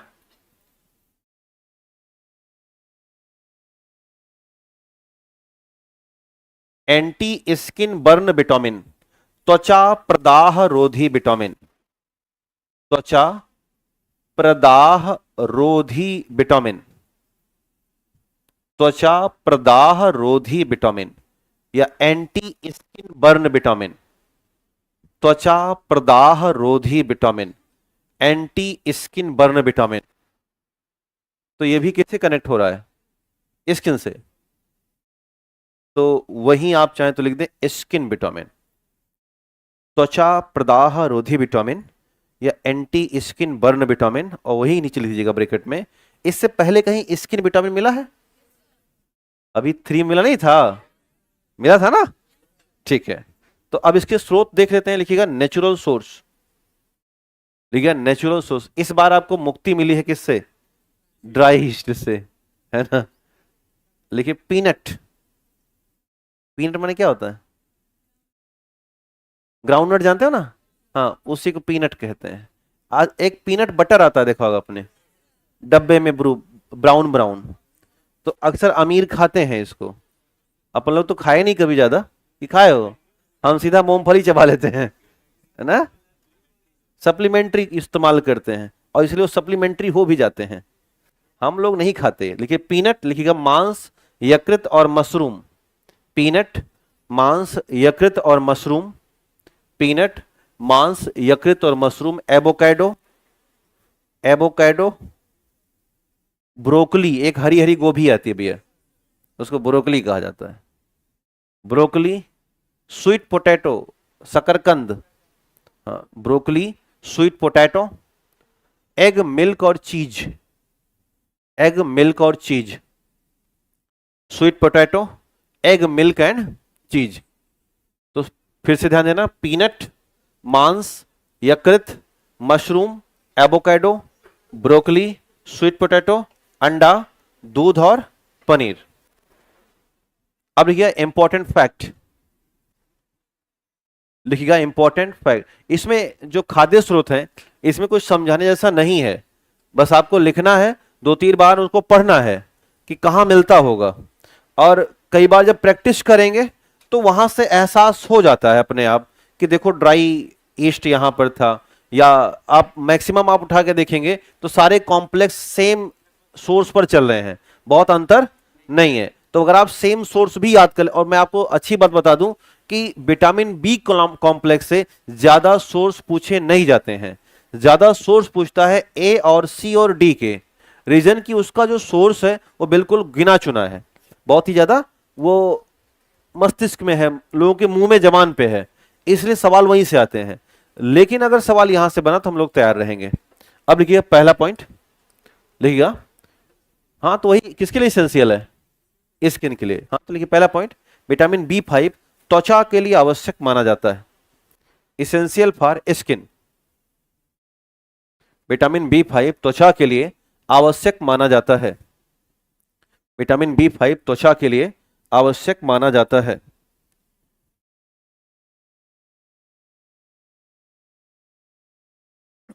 इसेंशियल विटामिन फॉर स्किन। दूसरा लिखिएगा, B5 की कमी से, B5 की कमी से अवसाद या डिप्रेशन, B5 की कमी से अवसाद या depression, deficiency cases depression. Vitamin B5 की कमी से अवसाद या डिप्रेशन हो जाता है, अवसाद या डिप्रेशन हो जाता है। अक्सर युवाओं में समस्या बनी है ना, ये डिप्रेस रहते हैं। आप में तो नहीं है कभी? आप पहचानते ही नहीं होंगे कि अवसाद क्या होता है। वही तो हम भी पूछ रहे हैं, अवसाद क्या होता है। नहीं नहीं, वो वो सेडिमेंट है भाई, है ना, वो तो इकट्ठा हो रहा है नीचे। ये हमारा अवसाद दूसरा अवसाद है। हमारा अवसाद कुछ ऐसा है कि उसने मुझे दिल तोड़ दिया, मैं कहीं का नहीं रहा। अल्लाह तलवार क्या करें, नसा ही काट लेते हैं। तो समझ गए ना, मुझे पता था कि आप पूछोगे, इसीलिए मैं बहुत ढूंढ के लाया रमेश को। अवसाद समझ गए कि क्या कभी ऐसा हुआ है? क्या कभी अंबर ने आप पर ये कहर बरसाए हैं? नहीं बरसाए, उम्मीद है नहीं बरसाएंगे। ठीक, तो क्या लिखा, क्या भैया? अवसाद मतलब ऐसा काम करना जो आप पहले कभी नहीं कर रहे थे और वो कार्य नकारात्मक है।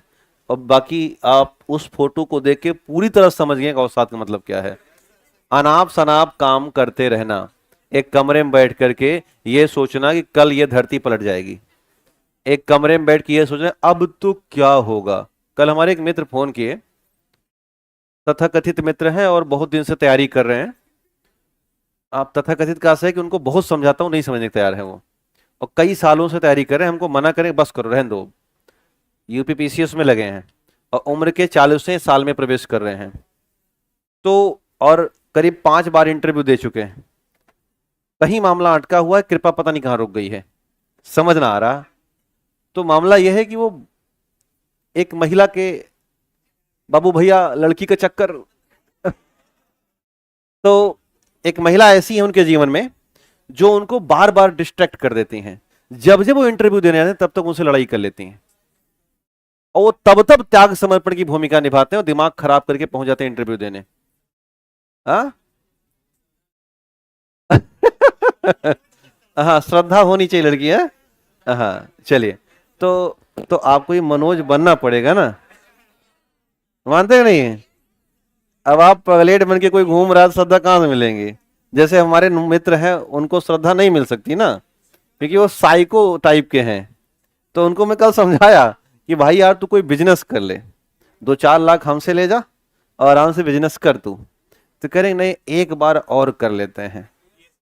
तो हम कहा कि फिर ये जो महिला तुम्हारे जीवन में है, इनसे या तो शादी कर ले तो नॉर्मल हो जाएगा, या तो तू छोड़ के आगे बढ़। कह रहे आप समझते नहीं, मैं उससे बहुत प्यार करता हूं। हम कहे पागला हम बहुत समझते हैं, तो उस प्यार को अधिकार में बदलने का प्रयास करो। हाँ